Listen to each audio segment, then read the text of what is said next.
The following program is a production of Naleo TV.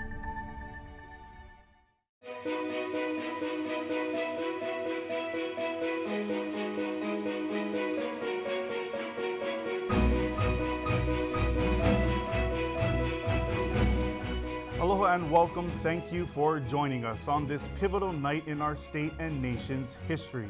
It's Decision 2018, Naleo TV's hyper-local election coverage, providing you real-time results, insights, and analysis, and along with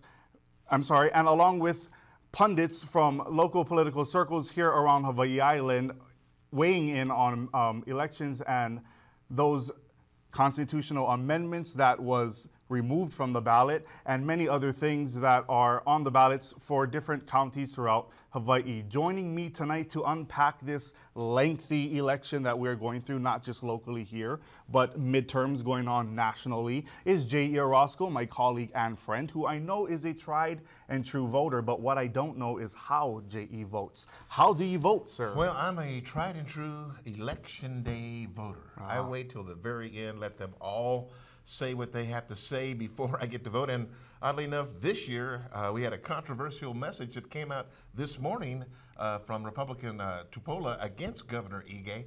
A lot of talk back and forth about that one, and it had to do with the false missile alert that went out. So again, at the very end, trying to influence votes and trying to get additional ones. So it seems like you're the type of voter that likes to just wait till the last minute, let things play out, see how it all goes, and then you like to cast that ballot at the very end. Right. Well, this year I decided to do the same. I'm normally an absentee voter. I usually send it in weeks before the election, but this time I wanted to kind of get that feel for it. And I have to say, there is that feeling of democracy in your hand when you walk into the precinct and you check those boxes, and then at the end you get to put it through the machine, which I've never done. So that was a first for me, and it was pretty cool. And like I said, it's really neat to kind of feel that civic duty right in your hands. Yeah, I kind of feel that when you're in that ballot box, so to speak, to cast your votes, you tend to read everything a little bit more intelligently. I'm not saying that when you're doing your absentee balloting that way, but you got a lot of distractions at home, and you're just maybe trying to get through it as you got it in the mail or whatever.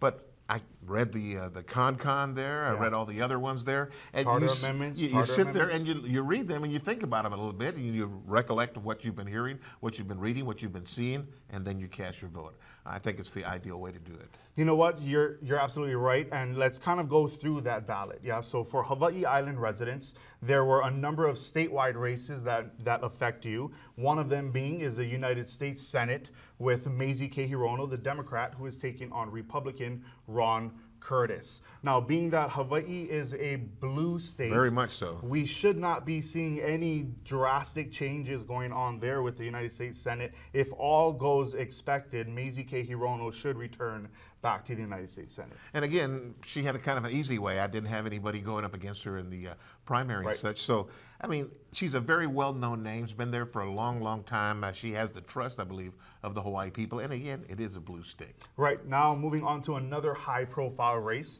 which is the United States House of Representatives District 2, of which incumbent Tulsi Gabbard, who is a Democrat, has a very strong hold on this district, which encompasses Hawaii Island. Now, challenging her is Republican Brian Evans, who we've saw in the past. I believe he ran for United States Senate a couple years ago. But as I mentioned, Tulsi Gabbard, the incumbent Congresswoman, has a very strong hold on her District 2. Yet she's not taking anything for granted. She was here last night at the Democratic rally in Hilo to put her 2 cents worth in as well. And she's been doing that, going to each island.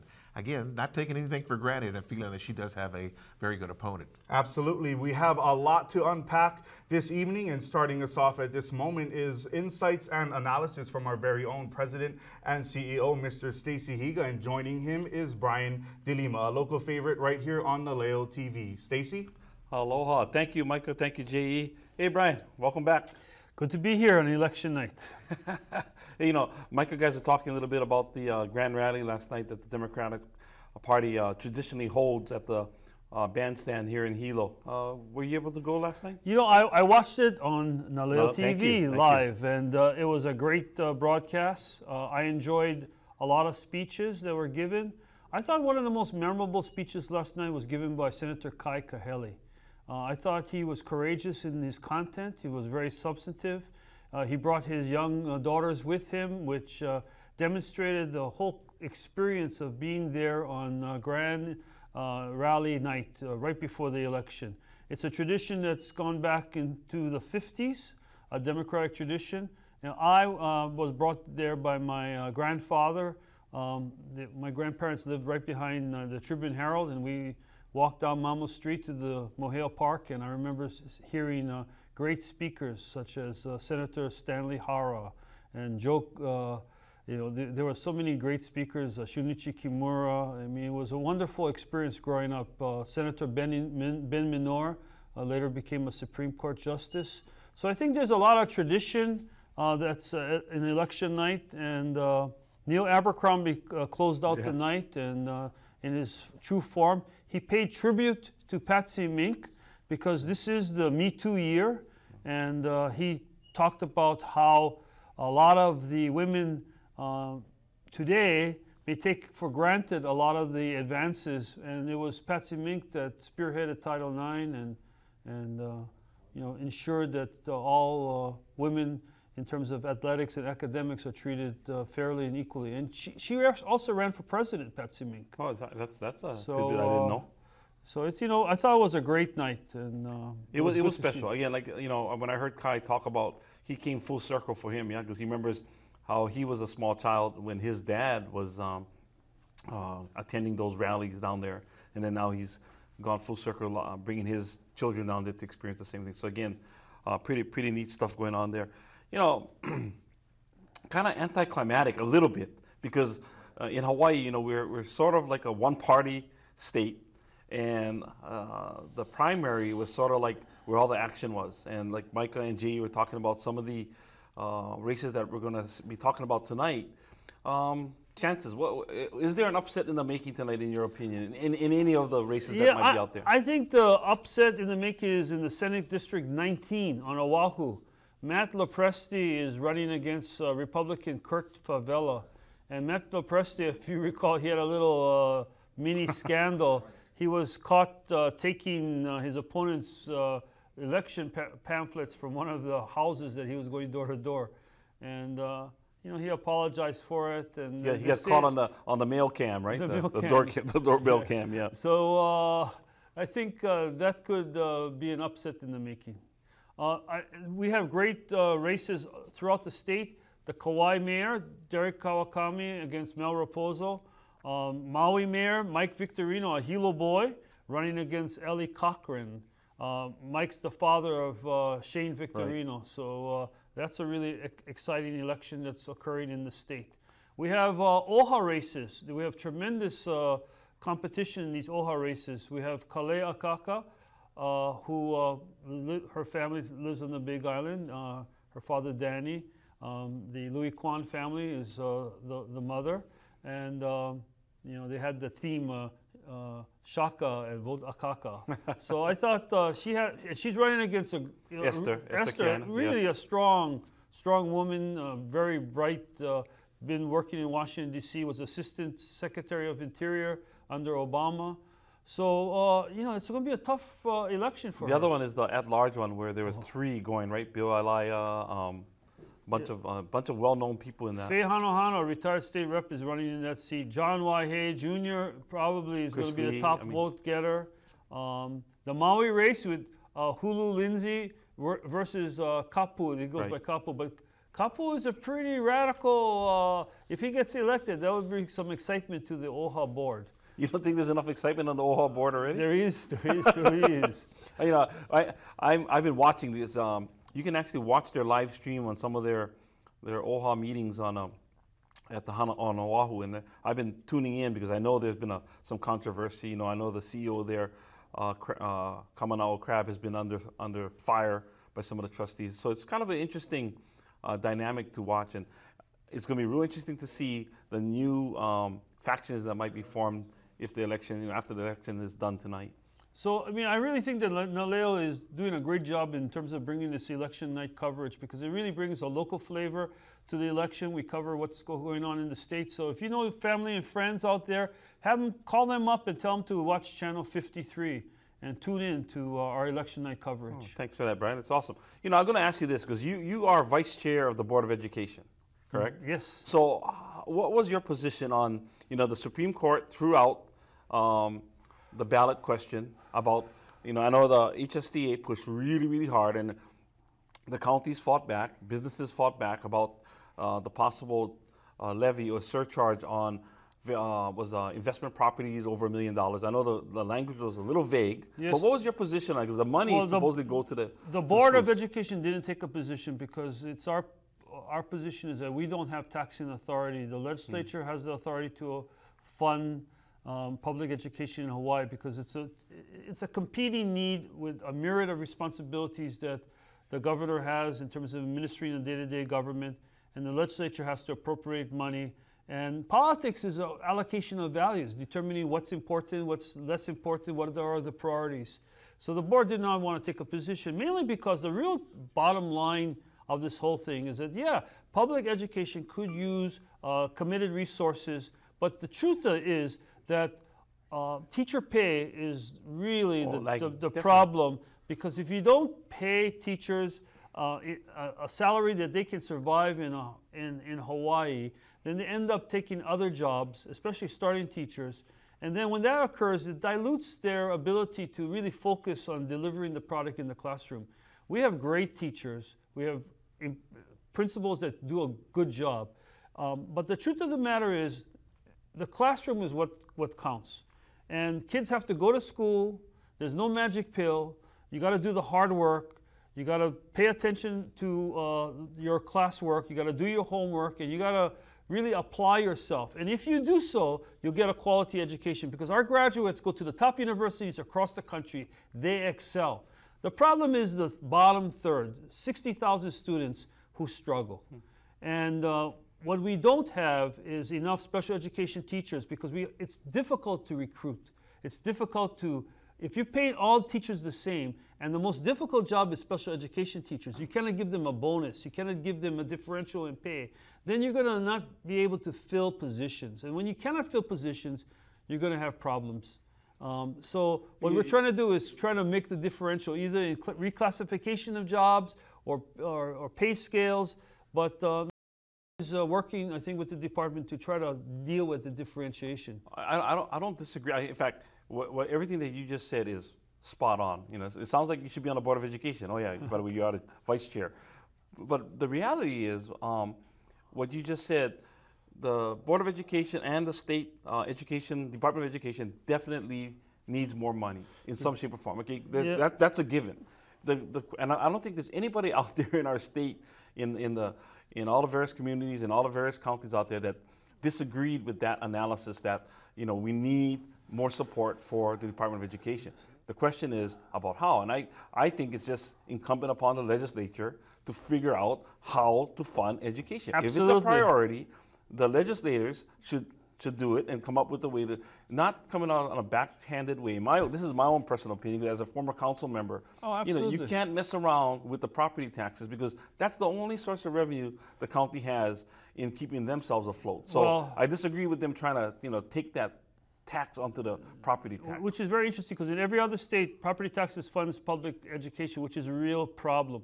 In Hawaii, when they created the Constitution, they decided that property taxes would be the purview of the county governments, and the county governments could fund their operations with their funds. Now, luckily, our county government doesn't increase property taxes to a point where people are revolting. When people move from the mainland and they come to Hawaii, they say, oh, our property taxes are so low. Yeah.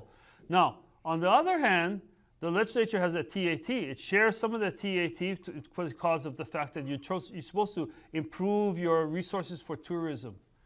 But the question really comes right down to is, what is your need, and how are you going to fund it, and whether you should increase the general excise tax or create other forms of income, whether it be joining the Mega Million Lottery, which a lot of people in Hawaii are anti-gambling, or you know, finding other mechanisms, because the taxing of the homes that were worth, investment properties that were more than $1 million, you know, it really was going to eat into the county's role in property taxes. Absolutely, So. absolutely, especially on this side. You know, and part of the issue that I have with friends in Honolulu is Honolulu. There's a lot of private schools where a lot of our citizens or their citizens and residents in Oahu send their children to private schools. So they're like, hey, we're going to get double taxed now because, you know, I guess Punahou, some of those other schools, you know, it's 25,000 plus to send a child to high school. You get better value in the public schools Absolutely. than you going to private schools. We have some of the best public schools. For example, Ernest B. De Silva School is one of the best elementary schools in the state. I think Hilo High, Waikiki High, I think all our schools on our island. Well, I mean, I tell everybody that Punahou is the Hilo High of Honolulu. Iolani is the Waikiki High of Honolulu. hey, wait, what about Kamehameha? What are we Kamehameha? Kamehameha is the Kamehameha of Honolulu then, huh? Well, Kamehameha, they're lucky that they have such a privileged education. And, you know, really what it comes right down to is, if you go to Kamehameha, you better buckle down and study. Oh, no. Because Absolutely. there's no tolerance for people who don't toe the line. Yeah, absolutely. You know, I'm a product of Kamehameha. Mike is a product of Kamehameha Hawaiʻi campus. When I was going to school back then, you know, I used to joke around it. You know, academics wasn't as strong as it is today.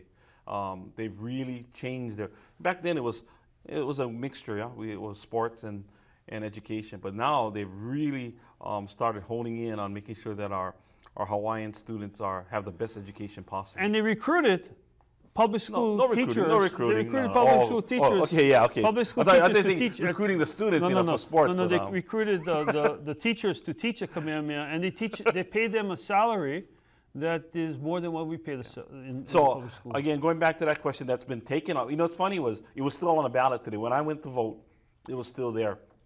So I still cast my vote, which is kind of. And they will not count those votes. You will not know the result. Yeah. They won't count. But you know, it's kind of interesting. When I was listening to this stuff, all the ballot questions, even the county charter questions, for people who leave it blank, those are going to be counted as no votes. No votes. In the state constitution, it's no votes. I'm not certain about the county charter. I think the county charter, if you don't cast a vote, I'm not sure if it's going to count as a no vote. But the county charter amendments are pretty vanilla, I thought. Okay.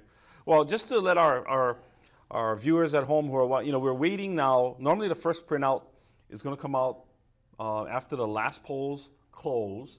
Normally it's going to be the walk-in or the early vote is normally included in the first printout. So we're hoping or thinking that's going to show up probably about 7 o'clock.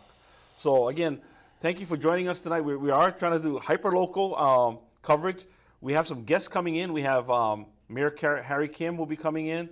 We also have, I think, Councilmember Chung will be coming in. Micah folks will be contacting some of the candidates that are out there, either before or during or after the first printout to get some feedback on what they're experiencing, what they think will happen tonight. And you know, again, it's kind of like I said, it's an interesting night for what's going to happen. I'm definitely looking at the OHA races because I think those are becoming, like I said, more interesting. On Kauai, who do you think? I know both Mel Raposo and Mr. Kawakami came back from the House. I think Derek Kawakami is going to. He was the early favorite because during the primary he had a substantial lead. But you know, I have friends on Kauai. They thought Mel was really making up some ground in the last few weeks, maybe the last month. But I'm like you. I don't know if it's enough to overcome the popularity and the first run that he made from the primary.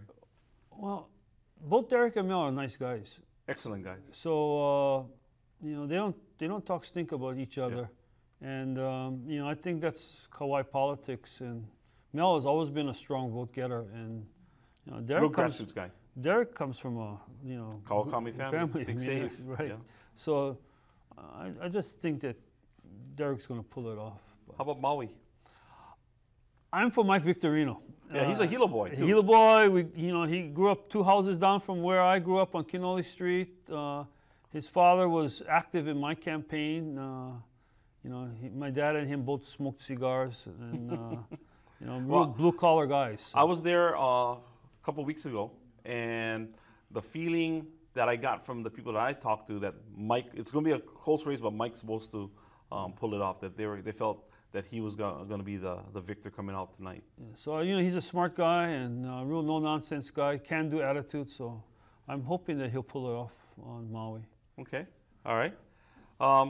Other question I got for you: dynamics of the council. You as a former council member, you're a council chair too, remember? I was council chair for a short period of time when Keiko decided to run for mayor. But bottom line is, look, county government is local government, and if people are open-minded, treat each other with respect, and try to do the right thing, they should be all fine. Yeah. And cooperation is the main thing. Okay, good. The key is working with the mayor. Yeah, well, it's always the key, right? All right, so I understand Micah has a candidate on the phone here. All right, Micah. Thank you, Stacy. At the moment, we have with us Rebecca Shoot Villegas. Rebecca, are you there? Aloha, I am here. Hi, Rebecca. How are you feeling tonight out there in Kailua Kona? You feeling good? I am cautiously optimistic. I'm incredibly grateful, and as I'm watching the results come in from the rest of the country, and now for our state, I'm just very aware of the small part that I'm playing in something so much larger, and I'm really honored to have the opportunity. Absolutely. Rebecca, a couple months ago in the primary, you garnered 1,240. Right behind you was Kelly Drysdale, who is your opponent right now in the general. She garnered 1,032 votes. What have you done differently from the primary till now hopefully for you to secure this seat? Let's see. I have done a lot of sign waving. I was able to do a great fundraiser and gather together friends and family and raise the resources to be able to create a media campaign. I have talked to unions and secured a number of different endorsements from SHOPO and the Firefighters Association and HTA, and continue to educate myself on the issues and the opportunities facing District 7 in the County of Hawaii. That's fantastic. And I know around the island, whether you live in Council District 7, where you have an active race, and here in Hilo, where in House District 2, Representative Chris Todd has a race as well. What is Kailua Kona like during the general election? Would you say the energy is still as high as the primary, or can you feel a little kind of dwindle in the action?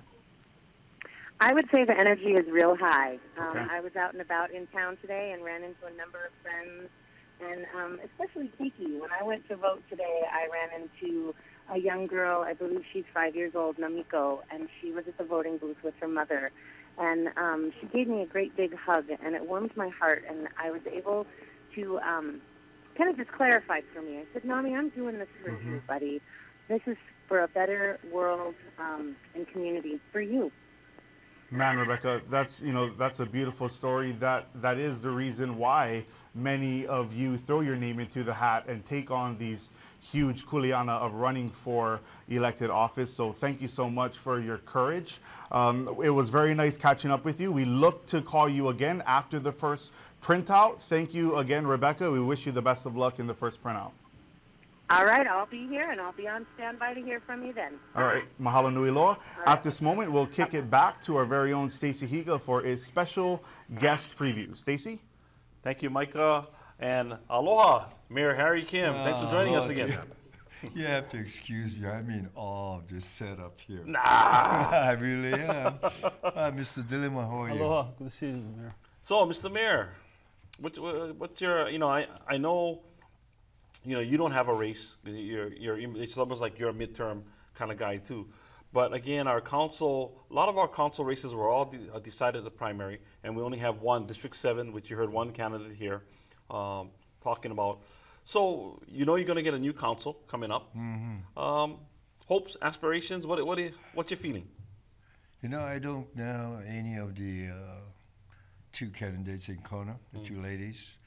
I've been asking, it seems like both of them have a very good reputation of being people that you can work with. You know, they don't come in with fixed ideas of most major issues, and they're well respected in Kona. In regards to who's going to represent Puna, I know her when she was a kid. And I really mean it. Which is Ashley? Ashley? Yeah. And I mean when she was a kid. And now she's a councilwoman.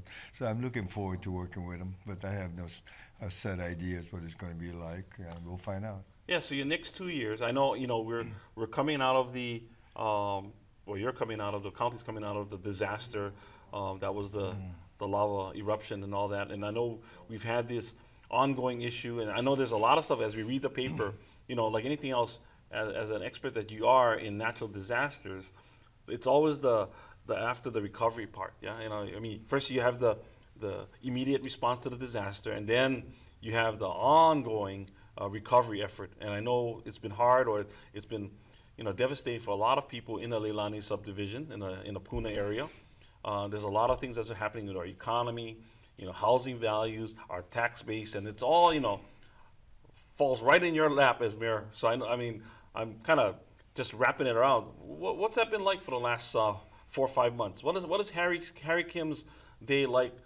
Just involved with just that, which is you know, that alone for some people is enough, right? But you also have your regular duties in the rest of the county. But what has that been, the disaster recovery for you folks? Well, first of all, prior to the eruption itself, prior to Hurricane Lane and other emergencies, I've been reporting to civil defense every morning, approximately 6:30 in the morning before my regular day starts, for training. And I'm so glad we did that. In regards to what happened during the event of the 3 to 4 months, you know, I still have a hard time dealing with it personally. I'll be upfront about it. I'm not a very materialistic person, but I had a small place that I bought in 1971 to fix up because I need to be near the ocean. And to lose that, something that the one thing you cherish, but in comparison to what others lost, you know, I know it's minor. I think that your audience and everyone should know, in a very short time, you know, over 700 homes were lost. And it's not like a flood or a tsunami or a hurricane. It's lost. All the infrastructures are lost. And right now there's a lot of people anxious to get back, but we can't take any real action until we know that it's safe to go back. And still we have to look at policies, you know, what should county government do in regards to this area? I will say this because I have the opportunity. A lot of people from this island and a lot from outside of the island, you know, criticize the people for building there. Said, why did they build there, or why did you allow them to build there? They have to understand that knowledge of volcanoes and zoning and those things was all after that place was zoned, subdivisions for various kinds. Like I bought my place in 1971. Others bought it in the 50s and 60s, you know, when it was zoned. All of your Leilani or, you know, Kapo area, the whole Puna area, Kalapana area was zoned before in the 60s, 61, 62, right after statehood. The zoning did not materialize until the 80s. I think you being a local boy, you know that we didn't know anything about zoning, you know. The eruption to us at that time, except for the occurrence in Kapo in 55 and 60, was always the drive-up volcano, Halimau, to envision what happened. I'll tell you personally, and dealing with hundreds, and I do mean hundreds of people, losing something that they worked for all their life was very difficult. You know, knowing there's very little you can do, but on your question, the recovery starts now. So are you guys, you know, are you, there's been talk about, you know, and I don't know, I guess we can put you on the record here tonight, there's been rumors that, you know, the county is going to say no more building in lava zone 1 or 2. I mean, you know, Yeah. so those are the types of things that people, again, if they hear it, they may believe it, and then they'll go tell 10 other people. Next thing you know, it's like a fact out there. Oh my goodness, Harry Kim and the county said no more building in lava zone 1 or 2. So what is the real story on that? First of all, I didn't know I had that much authority. But it is something real that we should deal with. I'll make it simple as I can. In the zoning, there's 1 to 9. Zones 1s are the rift lines where it can erupt at any given time. That's on Mauna Loa and Kilauea. You know, we all know about Kilauea. And Mauna Loa, it wasn't that long ago, they threatened Hilo. I think all your volcanologists say it's going to erupt again, just a matter of when and where. Kilauea, I think I've said it here before, it's the most active volcano in the world. I'm saying the world. And we have allowed people to subdivide it. That was the first mistake. That will never happen again. For government to even remotely consider allowing people to, you know, residential zoning or certain kind of subdivision that is zoned 1, meaning it, a rift line, is totally irresponsible. But like you said, a lot of that happened later because, again, like you said, as technology gets better, you know, people understand the risk and so forth. Actuaries, you know, insurance guys come in. That's what drives everything. Everything is about risk factor, right? And it all involves insurance. So again, you know, like insurance companies they gotta figure out, they have a giant island that they have to insure. So they're gonna try to figure out where the risks are so that they can mitigate, you know, the risk. Somebody else, they're gonna spread that cost out around the island. So I think you're absolutely right. The zoning came in years later after the subdivisions were probably already built. You know, you're a young boy, so you don't remember 46 and 60, or do you? I wasn't born yet. Yeah, man. you wasn't born yet. Maybe Brian. But, you know, let's take that as an example of a good example of a government of that time. We all know the tragedy of 1946. Right. We definitely, for a lot of us, you know, remember 60, where 61 lives, 60 of which I think were all killed right down in Hilo Bay. You know, we allowed that to occur after 1946. Well, thankfully, after 1960, the people in authority and planners of the state level, county level, got together with the public and said no more. And so, imagine if we allowed Hilo Bay to continue as before. You know, that would be totally irresponsible with your knowledge. Nobody can blame us or government for knowledge unknown, you know, prior to. But we know now of volcanoes, you know, a lot more than we did in 45 and 50s, 60s. And here we are. I've made this statement, and that's what was misinterpreted. It would be irresponsible of government to allow new zoning of business and residential in a zone 1. Gotcha. Okay, so we got that straight now. So the other thing that we're hearing, or I need to understand, is since we got you here, you know, curiosity. People come to Hawaiʻi Island. You know, I think the volcano is probably one of the most #1 tourist attraction, maybe right there with Pearl Harbor, and people want to come and see Fissure 8 because, you know, it's the newest place on earth that had this giant eruption. So there's been talk out there that the county wants to create these viewpoints, right? And, you know, so that's what's happening, is spurring all these rumors that are running out there. So since I got you here, what's the county's position on trying to mitigate? Because no matter what, Harry, you know for a fact, even when the eruption was happening, your first responders and the civil defense had people going trespassing or going over your roadblocks to go and just check out, you know, risking their lives, risking the lives of first responders because they're trespassing or going restricted areas. So it just shows that people out there have this natural curiosity. So what's the county's position on that? There's talk that you guys are going to set up a giant Ferris wheel. I mean, I'm just Are you the one spreading? I ain't spreading. I'm just repeating what I'm hearing. You know, okay. there's all this stuff that's out there. So what, from your perspective, what is the county's position on this? First of all, those things occurred when Fissure 8 was a phenomena that no person alive has ever seen. The location and the volume. I'll give you an example of the volume.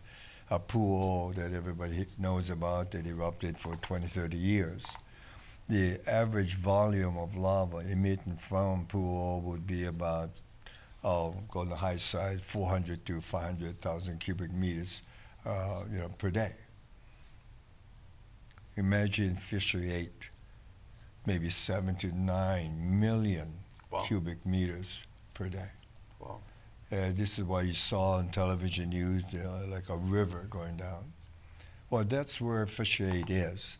Fishery 8, before it started, was Lilonia Estates, somebody's private lot. That lot still belongs to them. All of the private lots still belongs to them.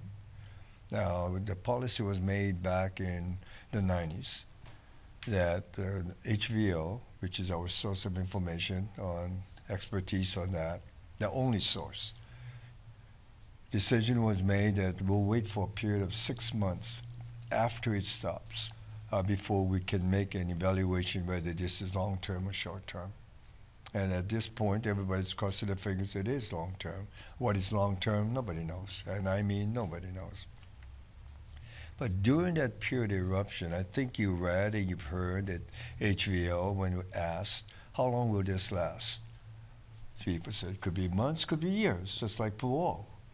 It was at that time that all the other county news of the economy crash of the Pune area was evident to everybody. And people say, is there any way we can capitalize on it? That's when the effort was made to see, yes, is that possible? Several sites were identified by people, but they had to be safe. It had to consider private property, and above all, not interfere with our first job, and that is of safety to the people being affected. That never did materialize as far as finding a place. Every time, we were very close once. It called for a good hike, but it would be able to see from a distance, safe distance, that the river going down. And everyone I asked said, boy, you see that, and you know, it's awesome. It was all, I'll tell you, I fly on the airplane a lot, and one night, Hawaiian Airlines took off, and they actually went out, and I was on the right, I was luckily on the correct side of the airplane, so they actually went out to the point, and it was unbelievable. Just to, I mean, the captain came out and, you know, says he wanted to share with us this phenomenon and beauty. And you were lucky to have We were, I don't tell you, we were. Never happened again after that. But you know, we came very close to saying we will develop this area. Remember, we have to consider traffic, private property, and all of that.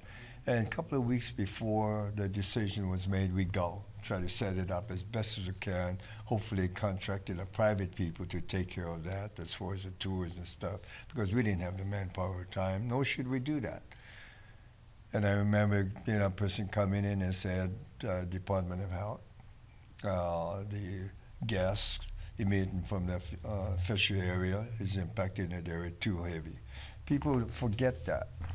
We were dealing with hydrogen sulfide possibility because of geothermal. We were dealing with hydrochloric acid, which occurs only when lava enters the ocean. And CDC, Center for Disease Control, taught me back in the 90s, early 90s, 90, when nobody in the world knew of this phenomena. Can you imagine 1990 and we're still learning? So Harry, it sounds like you guys are looking at it, but so right now you guys are not, no determination yet, because again, we're still in that window of waiting and wait and see, right? So those are just rumors that, again, at one time. I'm saying we are. Yeah. Okay, we are still looking at it to see in what area. But no decisions have been made yet. We have made a decision in Pohiki. Right. You know that, and obviously going down to Pohiki, they will see every person I've talked to. What do you feel when you see it? Every single person that went down there. Special, right? It is special, it is spiritual, it is beautiful, it is awesome. And I think people will be very, very happy to see that and playing in the beach. And the other area where they can see Fisher 8, that's a different element because that's private property. I see. You have to realize our responsibility of those property owners, and there's extremes. I think you must have heard about it because some people want it to be a gated community. They want to say, how can we have Leilani Avenue be a private road? Gotcha. And we tell them the process, we go to the county council, et cetera, et cetera.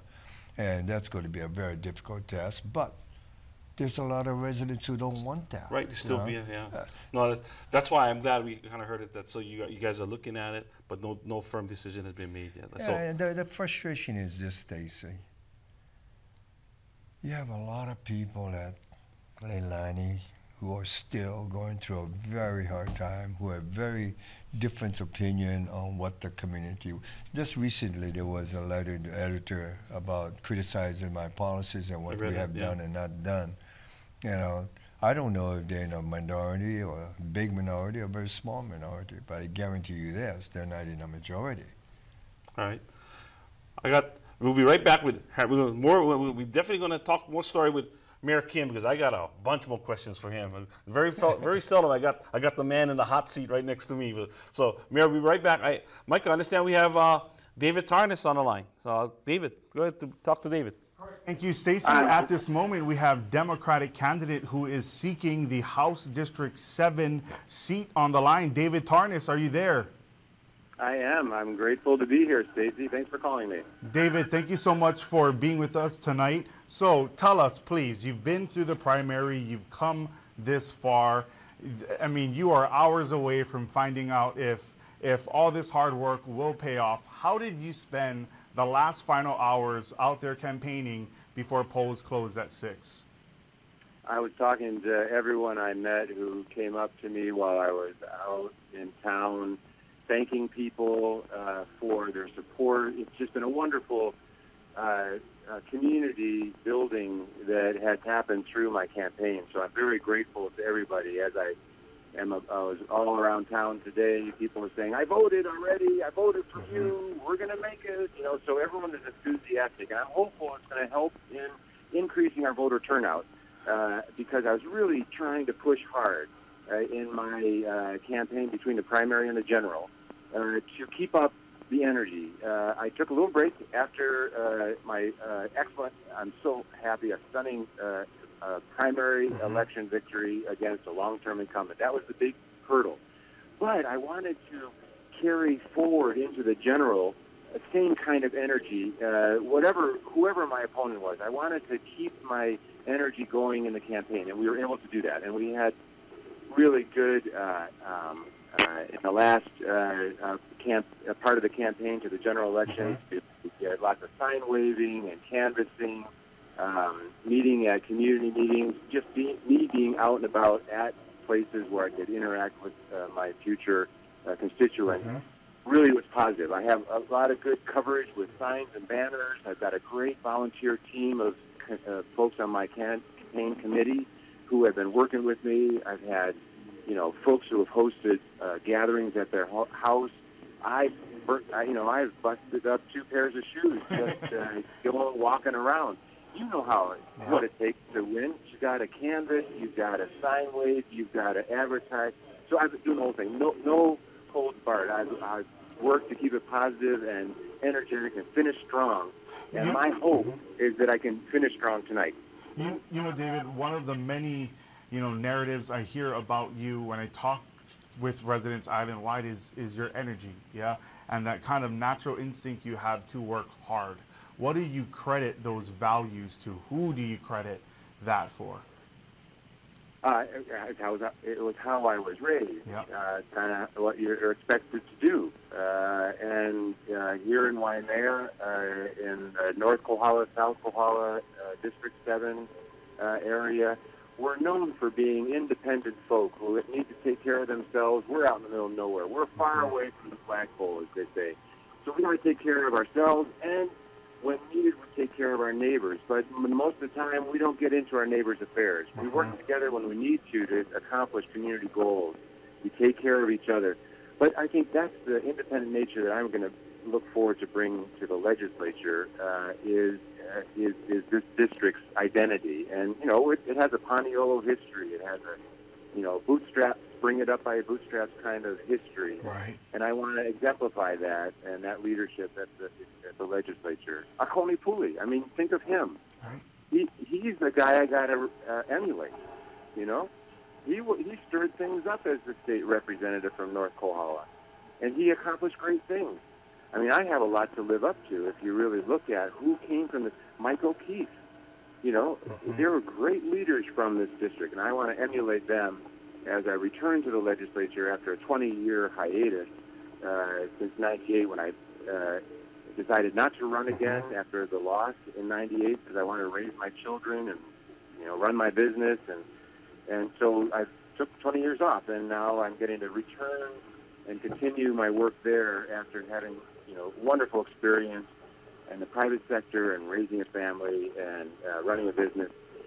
And I think I can bring a lot more knowledge and skills back to the legislature in the hopes of making it a more constructive, facilitative, collaborative sort of place where Democrats can work together in the caucus to actually address some of these really tough issues. But, I think we can do it if we work together. I'd like to get past the factions that has dominated the State House for a while, and it's really divisive. It's hard to get things done. And Representative Cindy Evans, I got to honor her 16 years of service. Thank you, Cindy. I got to say thank you. But at the same time, she got caught in it. You saw what happened at the special session for the rail bill. Yeah. She was the majority leader. And what happened after that? Anyway, I don't want to go into that. Yeah. You guys had the conversation. We plan to catch up with you more after the first printout. It was really on my mind. I wanted to know how you, David Tarnas, one of the hardest workers that I hear about, spent the last few hours. And with no surprise, you are out there meeting as many voters as you can to the very last minute. David, we look forward to bringing you back on, as I said, after the first printout. We wish you the best of luck. Mahalo. Talk to you I'll soon. Talk to you soon. Thank Aloha. you. There you heard it. David Tarnas, the Democratic candidate for House District 7 up there in North Hawaii, kicking it back for insights and analysis with our very own President and CEO, Mr. Stacy Higa. Stacy? Thank you, Micah. Appreciate it. Again, aloha, David. Good luck to you tonight and the rest of the candidates out there. I'm joined with Mayor Harry Kim, and I also have my partner here in crime, Brian DeLima. We were talking about some of the county issues, but since I got you here, Harry, let's talk about the national. Because again, one thing I know about Harry Kim, and you always say this, but I don't believe it. You're one of the least political guys around, and I'm like, you are a political bugger because you're on your second go around as mayor and all that.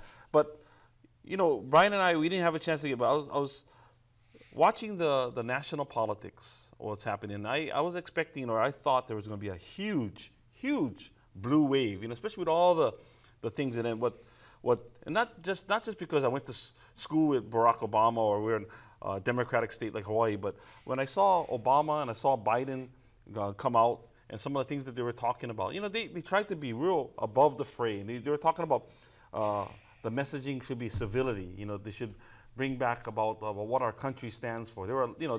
Their rhetoric was actually real positive, and they didn't get into the gutter and start going crazy with some of the stuff. But to see what's happening, I think just so we know what's out there, we've been following. Brian and I have our computers out here. It looks like the Democrats will take back the House, and the Republicans will retain the Senate. That's kind of like the way it's trending right now. So Harry, your take about, and then Brian, your take about our politics.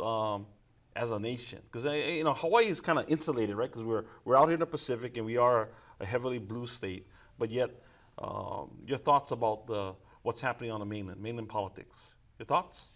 Stacy, I'm going to be everything up front, right? All day and all week and all month, past few months, there's a growing sadness within me. The sadness is because of the awareness of I don't know my country. I'm, you know how old I am. I come from a different time of values of people and dreams of, ambitions of life, what you wanted because of who your parents were. Last night I was at the Mohill Park and just listening to the Democratic candidates out there. And with all of those things I just told you the past few months of campaigning mainly, I wanted to get up there and speak about it, but it wasn't the time, so I'm taking this time. We in Hawaii better realize how different we are. We in Hawaii better realize how special we are. I looked out there and I saw Maisie. I think she is identified as the only immigrant senator. I look at Tulsi, her religion.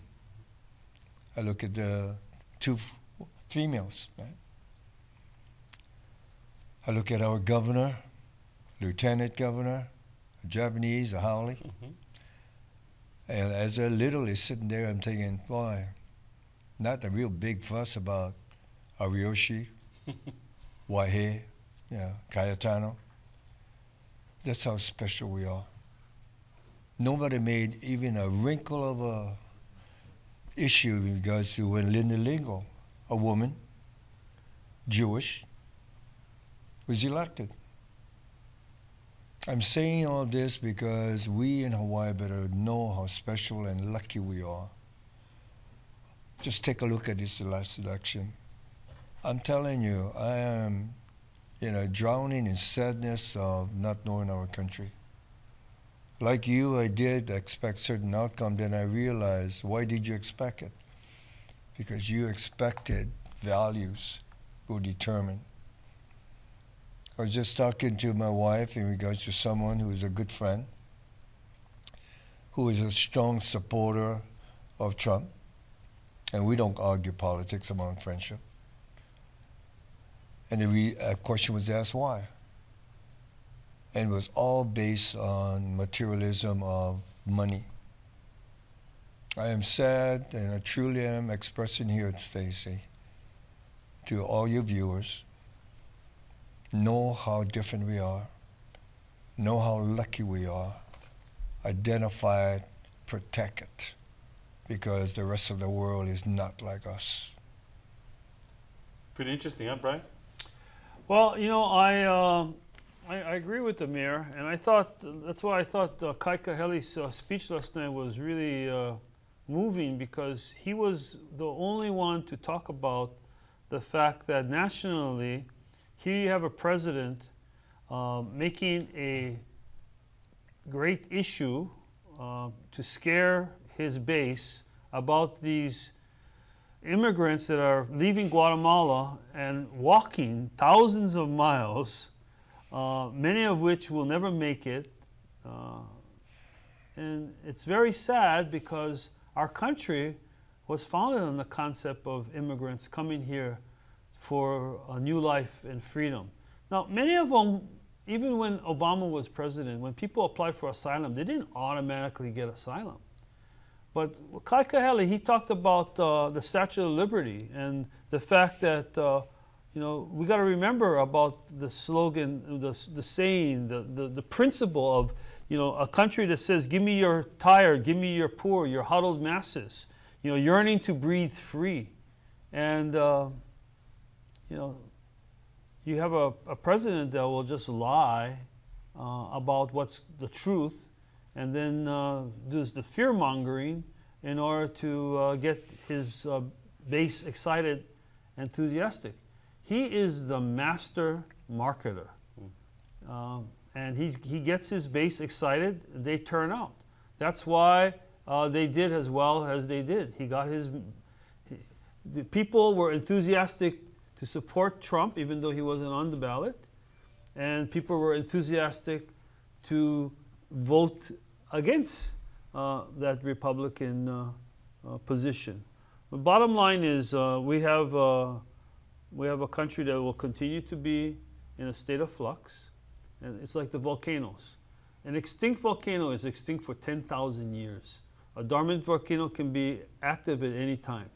Kilauea is the most active volcano in the world. So what I'm basically saying is, today we have these problems, but our life on earth is so short, and we will, the earth will outlive us all. So quite frankly, we struggle today, but it's not the end of the world. We need to be positive about the fact that tomorrow will bring a new day, and the people who are in power will be in power for their term. Because we're not a dictatorship. They cannot stay. We're not a monarchy. We're not a monarchy, and we'll have a free election 2 years from now. So what Harry alluded to and said about how special the unique, and again, Harry, just to go back and kind of highlight what you talked about how unique and special we have here, how we have it here in Hawaii. Last night's Democratic rally, again, to have Neil Abercrombie to come up, and he was the the keynote closing speech last night at the Democratic Party rally, and to see him up there energized, even though he lost, Governor Iggy, unseated him as a one-term governor, but yet he came out. He brought out all the things that was real positive. He highlighted, the wonderful late Patsy Mink, and then reminded everybody a little bit about what you said about how unique and special we have it here in Hawaii. And then even though we all go hard against each other, at the end, Democrats, they all come back home and get, support each other. It's pretty neat. I want to build on what Mr. DeLima said. It's a little bit of disagreement. What I stated is, several years ago, I was a speaker at the University of Hawaii graduation. I usually don't remember what I said, tell you the truth, because I don't prepare it. But this one, because so many different people asked me why I said that, and elaborate on it. It was, know how special we are, and this was then. Know how special we are, identify it. And so when you go out to the world, a lot of it, the world will try to change you. By golly, you change the world. Let me give you an example of us, and I'm sure you two guys must remember it. This was the frightening part of, I spoke to two major groups recently. One was at Kamehameha, and one was at KL School, a student there, and before that, Konawaina. I played this little game in regards to how special we are. And I point to, let's make this real. Do you know what religion Mr. DeLima is? Do you know what his ethnic backgrounds are? And reverse it the same. And most of the kids will say, make a guess. And I say, you know why you don't know? Because it doesn't matter. And that's the specialness of this. In regards to us and what I told the kids and adults, because I am so old, I ask them, one of the most special things of growing up in Hawaii was our May Day programs and different things that accentuated, celebrated, respected different ethnic groups. And we had an ethnic group, believe it or not, that we call the cosmopolitan people. Mr. Dillon, you remember that? You try to do this to yourselves one day. This is what I'm trying to communicate here, why it's so important to remember, know what we are and how special we are. You know when I asked the 5th graders at Kamehameha, KL School, Konawaina wasn't 5th graders. How many of you know what cosmopolitan is, what it meant? Not one student. Not one student in this short time. We let that be erased from the most special thing of Hawaii. People laugh because this one student raised his hand and said, I know. The Neapolitan, right? But outside of laughing at it, I really want us to feel the tragedy of the loss of that. I'm working on Mauna Kea. Right. I'm bringing even that into it.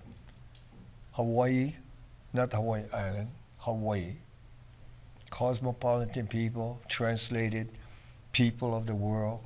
You tell me, Mr. DeLima, you tell me, Stacy, what could be more special than the world to know of the people here as belonging to the world? With all this crap that's going out there, people vote because of religion, the color of skin, status in society, religion. Look at us. Yeah. I just mentioned our governor's position, senator's position.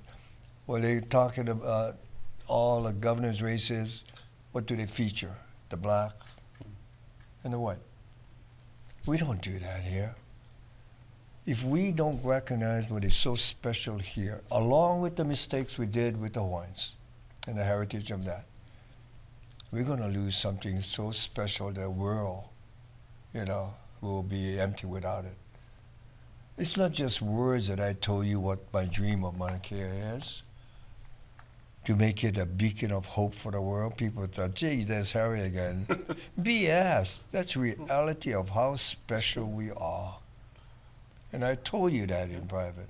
Well, I agree 100% because you know what, Harry? You're 100% right because that's what makes Hawaii unique and special. No matter what's happening out there in the world, right? People still gravitate and come and visit us. You know why? I think that's the allure. What you're talking about is the allure of aloha. Mm-hmm. So what happens is no matter what, all the BS that's happening on the mainland, people are going to get on that airplane, come to Hawaii, have their vacation, right? Re-energize, regenerate what they need to regenerate, and then unfortunately, they got to go back to the BS. We lucky we can stay here, and you know we kind of it brushes off us. That's why we were joking about it earlier, Harry. That you know even though what's happening up there, it really does affect us, but it doesn't directly affect us because you know we're insulated, we're isolated out here. What I'm trying to say is if we don't be careful. Oh, I agree. Like we're going to lose it. We're going to lose it. Yeah, I agree. And this is why I'm bringing it up today. On my way over here, I told myself, if Stacy gives me the opportunity, I'm going to not only bring it up.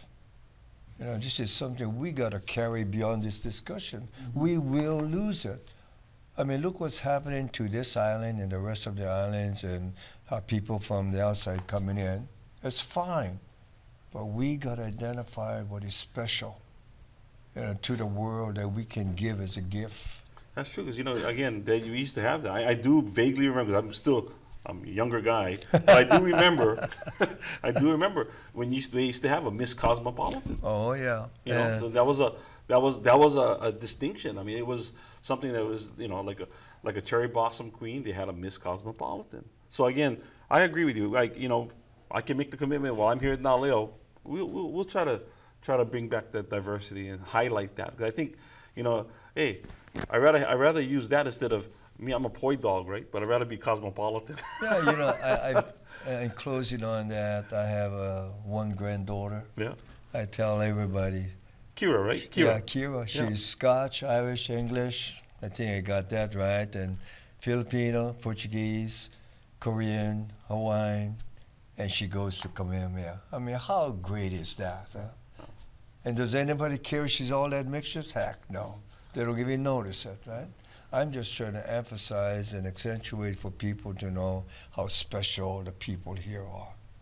Noted. I'll make sure that we figure out how to continue that. I need to let everybody know we're still waiting. The reason we haven't gotten that first printout, some news outlets are reporting on Oahu that about 20 minutes ago, 50 voting sites were still open, and that's what the delay was. That's a good sign. It's still not closed. We're still being told that there are some voting sites are not closed. Do you have any information on what the turnout was like in Hawaii? Micah, you guys got anything on the turnout? We won't know until that first printout probably. Yeah. Right. Yeah. So okay. Well, again, I'm glad you guys are all staying with us. Again, you know, we have this rare opportunity to talk politics amongst former Council Chair Brian De Lima, Board of Education Vice Chair, and our very own. Cosmopolitan Mayor, Harry Kim. So, you know, Harry, you brought up Mauna Kea. You know, TMT was recently given the go-ahead by the state Supreme Court. Thoughts about that? Because I know it's sort of been the 800-pound gorilla in the back room. People waiting to see how that was going to drop. And it dropped in favor of the TMT. Are you concerned? Are you now that that's been decided? Your position. What can you publicly state? Your position is regarding the TMT now that it's been brought out as county mayor. First of all, I want to notify your audience that none of this is scripted. Absolutely. He called me up and emailed if I would come, and I rushed here 5 minutes before I was supposed to be on, and it's the only communication we had. Probably the most ill-prepared guy on this kind of thing. But we love it from the cup. Yeah, but you know, on Mauna Kea, that's part of what we were just talking about, the polarization of people. And there's no winners on that. I do need to elaborate on what my position is. The governor asked to see if I could come up with a proposal that would address the polarization of people, hopefully prevent some kind of confrontation. I'm working on it now. There was a lengthy delay. It's an excuse, but the delay was because of work. And I'm trying to come up with a proposal for Mauna Kea and what I think it symbolic to the world. People misunderstood when I said a peace park. I never did say peace park. I said beacon of hope for the world. The word peace was in there somewhere. And then what they misinterpreted was the word park. I had no concept on what the whole picture would look like. What I was trying to describe and trying to develop now is Mauna Kea to be a symbol of hope for the world, symbol of wrongs of past. Like everybody knows the wrongs of past to the who did to the Hawaiians. This is not for the scope. This is not for the mountain. This is for the Hawaiian people of past, present, and future. This is for the world to learn from Hawaii and for us to learn from past. So again, how does it fit into your vision and your thoughts? How does that fit in with the overall? Because I know there was an issue about, was that going to be taken away from the department, from the university, given to DLNR? There was talk about OHA possibly taking it. OHA's making their stand. So there's a lot of moving parts to this puzzle. And that's how complex it is because of different opinions on what it should be or should not be. Everyone knows about some of the spiritual element of that. Believe it or not, 1980, in front of the university, the board that was working on the proposal by Mauna Kea, I told them that. It's in writing. You look at Mauna Kea as a beautiful place of science because of all the attributes of where it is, how high it is, etc. I asked them then, but be aware there are people that look at Mauna Kea as part of their soul. And if you are going to trample on someone's soul, all I ask, with care, with caution, and above all, compassion. I'm sorry we are where we are. If there are astronomers of the mountain that are watching, they know when they asked me to address them, this is before I got inaugurated, I said, we are to blame. I didn't say you, any player. We are to blame for the confrontation now. We are responsible for the disregard of the preciousness of this place and for the people it was precious to. And that's why we are where we are. What I'm trying to propose is not for or against anything. It's to make this symbolic of all those things, to learn from it. Like when you talk about management, I did write in there that one of the goals is of management, to reorganize management. I don't have the specifics on how. This is the issue that I want to bring out and have input from people, what would be a good way to manage this that can correct some of the wrongs. I had personal visions, like, we had a special Department of Education program in Volcano where school kids from all over the state would come. I wanted Mauna Kea as possibility, a huge culture center, so everyone could learn of the beautiful people of past and present, of the stars and everything else. I don't have the background to identify specifically, but that was the idea. And different content. I wanted people of science up there not to go on as they were going, just of science, like this is their place. It is not. This is ceded lands. They're only borrowing. They're only using it right now. Yeah. Absolutely. And they're using it badly, and they know that. We could have been better. It was our fault, everybody's fault, In regards to that, can you develop programs to involve all the community where they're invited to come up, or you go out to them, and all of that to make this part of the community and to make science better than what it has been. All of those ideas, what I'm trying to document now, write down now, a presentation to the people. I think this would be good for Hawaii. So it sounds okay. So again, you've got this a lot more developed than people know out there. So I'm glad you're taking this time to share that, because I think when I hear it, it makes me feel better that you actually are involved. You have some definitive ideas, and now it's a matter of putting the pieces of the puzzle together, bringing all the stakeholders together, and then trying to find that that common ground, just like what you said, right? How to make sure everybody understands about being good stewards and working together to accomplish what needs to be accomplished for the betterment of all. I do want to say this. When I responded to the governor in writing, I had a very difficult time accepting this responsibility to try. Why? I wrote it down. Because there are so many people better suited to do this than me, because I'm not Hawaiian. You know, and I have presented generally for ideas, for feedback. We will reach out. I spoke to OHA, Leleokalani, Kamehameha, union organization, astronomy people, and I'll continue to do that. No one should interpret to any degree that I think I have the answer. I have a concept of what it could be.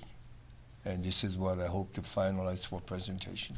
Oh, awesome. Brian, you got any last questions for the mayor here before? Well, before I throw it to you for last, if you have any last questions. You know, it's kind of related to that. So, you know, I wrote a letter. I mean, I don't know if the letter Tribune I was going to print I wrote an editorial comment. And this is a comment that and you're going to hear it the first time, and you're going to hear it the first time what I sent out. You know, I support the University of Hawaii Hilo. And again, no disrespect to any past chancellors or any of the 4 candidates that are being considered right now. But I wrote an editorial from my own personal perspective that I was really disappointed. I was disappointed that I didn't see at least 1 or 2 local candidates as one of the finalists, because I feel it's related to Mauna Kea that the Chancellor of the University of Hawaii Hilo has to have an understanding, has to feel about the uniqueness, about the Hawaiian spirit that's related to Mauna Kea, especially with what's happening now with the TMT. And I was truly disappointed, number one, that we didn't have a local candidate that understands that better. Because again, when you bring in outsiders from the mainland, they don't understand the uniqueness. They don't understand those little things. And then the last part of that was, to me, it sends the wrong message to our own keiki and our own children here that our own people, local people, can't attain or have the chance to lead our own local university here on the island of Hawaii. And that bothered me. That's why I couldn't bite my tongue, and I wrote an editorial about that. Can I say something Sure. on that? The chancellor had left after I got inaugurated, invited me to his office to Dr. Straney? Yeah. brag about what we were doing, and I'm sure he regretted inviting me. Because when he was through, I told him my dissatisfaction of where we're going. And it ties into what you're saying. I told him I come from a time where the principles and values of education was to make it available to the people of Hawaii as much as possible. And we followed that where a guy like Harry Kim, with very little, could afford to go to school because it cost, I don't know if Brian remembers, but less than $200 a year, okay? Until the legislature changed it in regards to the source of funds. Those are the things, are principles and values of Hawaii. Yeah. For any chancellor to come in and not knowing the history of what the education is supposed to be for and for whom, takes away from the principles of our values. And that's what you're talking about. I am. I really, to me, it just bothered me because, again, it was twofold. That person is going to be, in my opinion, clueless, or not going to be able to really advocate on behalf of the local community because they don't understand the local community. They're not from here.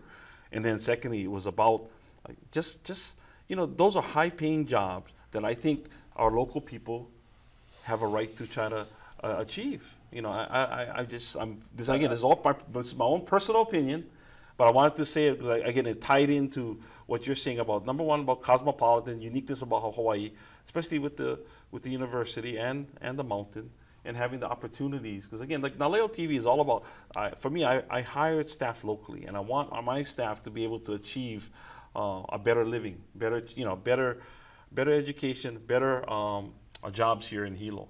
And that's why it just irked me. So I wrote a letter to the editor. I don't know if they're going to print it.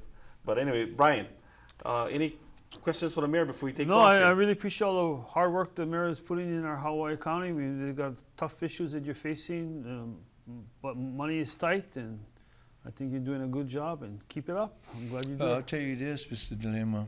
I've said this to my family 1,000 times and more. People ask, you know, this term here, you know, I served 8 years before. The support I get from people even baffles me. The way they treat me and my family, that makes the work bearable. And, you know, and even to the degree when you know absolute what you should do. With that, Mayor Kim, I just get noticed that our first printout's coming out, so we're going to throw it to Micah, guys. But before we throw it to Micah, I want to, again, Mayor, thank you. thanks for coming in. Thanks you for talking bet. story. Thank you. Again, Thank you, Mayor. I'll tell you, this place is awesome. You guys make us proud to have Naleo here. That's great. Thank you, That's Mayor. really great. Thank you. Appreciate it. Micah, first printout, do you have it? Absolutely, Stacy. Thank you so much. We have the first printout, very long anticipated, but here we go. We will try our best to unpack this. In the United States Senate race, Democratic Senator Mazie K. Hirono takes out Ron Curtis, Republican, with 145,252 votes to Ron Curtis's 54,543 votes. Senator Mazie K. Hirono taking 70.7% of the vote in this first printout. And I mean, judging by this, 0 of 249, it looks like Mazie K. Hirono will be returning back to the Senate, our junior United States Senator. Moving on to another hot, high-profile race that affects this island, and that is United States House of Representatives District 2, of which incumbent Congresswoman Tulsi Gabbard retains her seat. Actually, she will be going back to Congress, getting 73,953 votes. Evan Bryans, the Republican, garnered 20,540 votes. Tulsi Gabbard taking 74.4% of the vote in this first printout. And moving on to the hottest race statewide, and that is governor and lieutenant governor. The incumbent governor, Democratic candidate David Ige, and his running mate, Josh Green, took 133,599 votes. Tupolo was right behind him, the Republican nominee, along with her running mate, Marissa Kearns. They garnered 60,674 votes. That's 29.5% of the vote. Following right behind her is Buer and Ng, our Green candidates, with 4,494 votes, and Teruya and Robati, nonpartisan candidates, kind of taking the last 1,895 votes. Man, J.E., those were the three hottest races that affect statewide constituencies. Now let's take a look. Let's take a look at some local legislative races here. So in Senate District 1, Senator Kai Kahele was taking on Libertarian candidate Kimberly Arianoff. He comes out on top with 7,886 votes. Arianoff right behind with 1,065. Kahele garners 79.1% of the vote. That's fantastic. Moving on to the other side of the island, Senate District 3, Drew Kanuha, who took on Brenda Ford in the primary. He garnered 5,921 votes, and Michael Lass, the Libertarian candidate, garnered 1,519 votes. Let's shift gears over to the House, all right? Running in House District 2, Christopher Todd, Democratic current representative, garnered 2,603 votes. His opponent, Republican Grace Manipul Larson, garnered 773 votes. So Chris Todd easily gets 77.8% of that. Moving on to a very hot race that a lot of people were trying not to put the cart before the horse, but that is Senate District 3, Drew Kanuha, which was a really, really tough one. As I mentioned with Brendan Ford, did I just say that results? I am so sorry. As I mentioned, we have a lot to unpack, and that was your hot races for our state legislative offices. Let's just take a look at County Council District 7, which is a very hot race over in Kailua Kona, and that is between Rebecca Schutte Villegas, who won the primary with 1,200 votes. Let me just find her here. Give me a moment.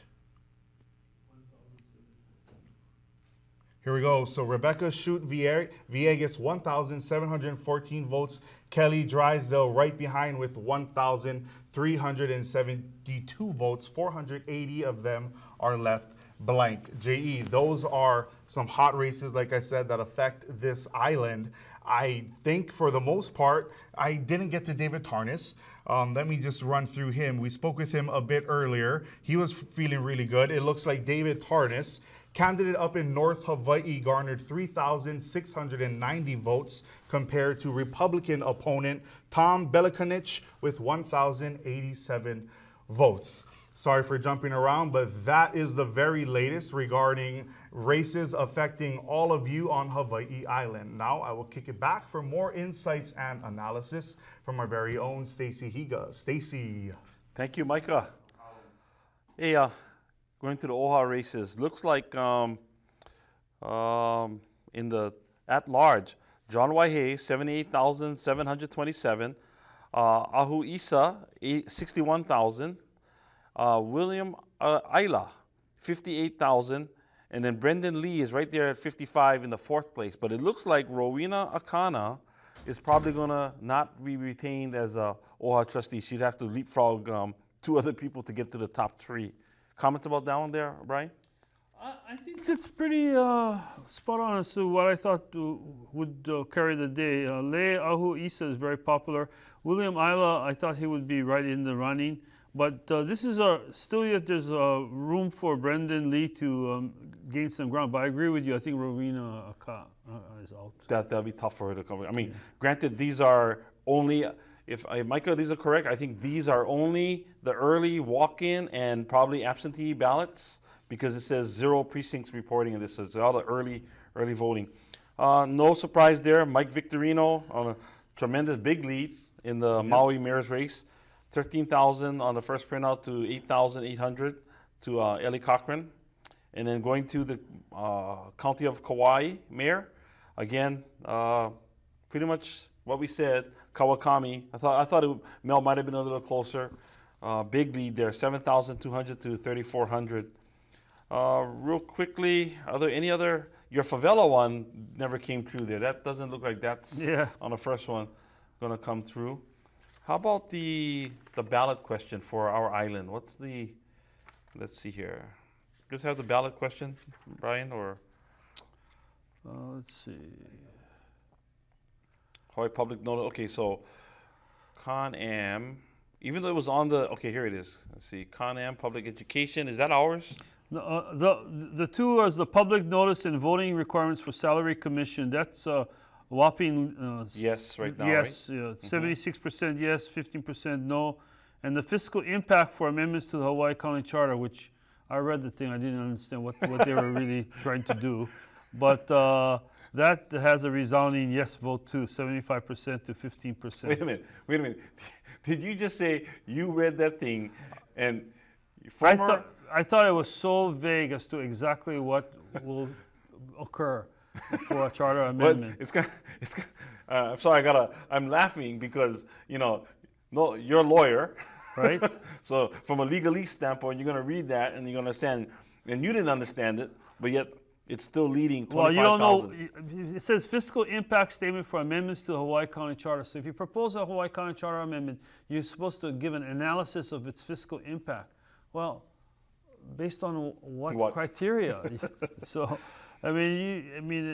so it's, to me too, it's too vague and probably it's going to require some county legislation to implement. The big one that was really interesting for our island, and I guess for the entire state, is the Constitutional Convention. I think all former governors came out against that, and on the Hawaii Island, I think this is our island only, right? There's this all of it, state of Hawaii, statewide, it's 147,000 no to 42,000. So that looks like it's on its way to being defeated. Yeah, well, I think the reality is that Constitutional Convention that created OHA and created, some strong legislation for environmental issues.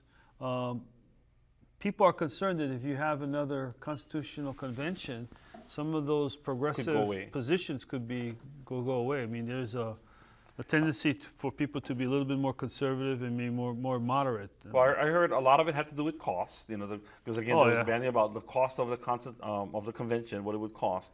And then the second thing that I also heard from a lot of people is, hey, if it ain't broke, why are we trying to fix it, kind of thing, right? So a lot of people are saying our Constitution works real well.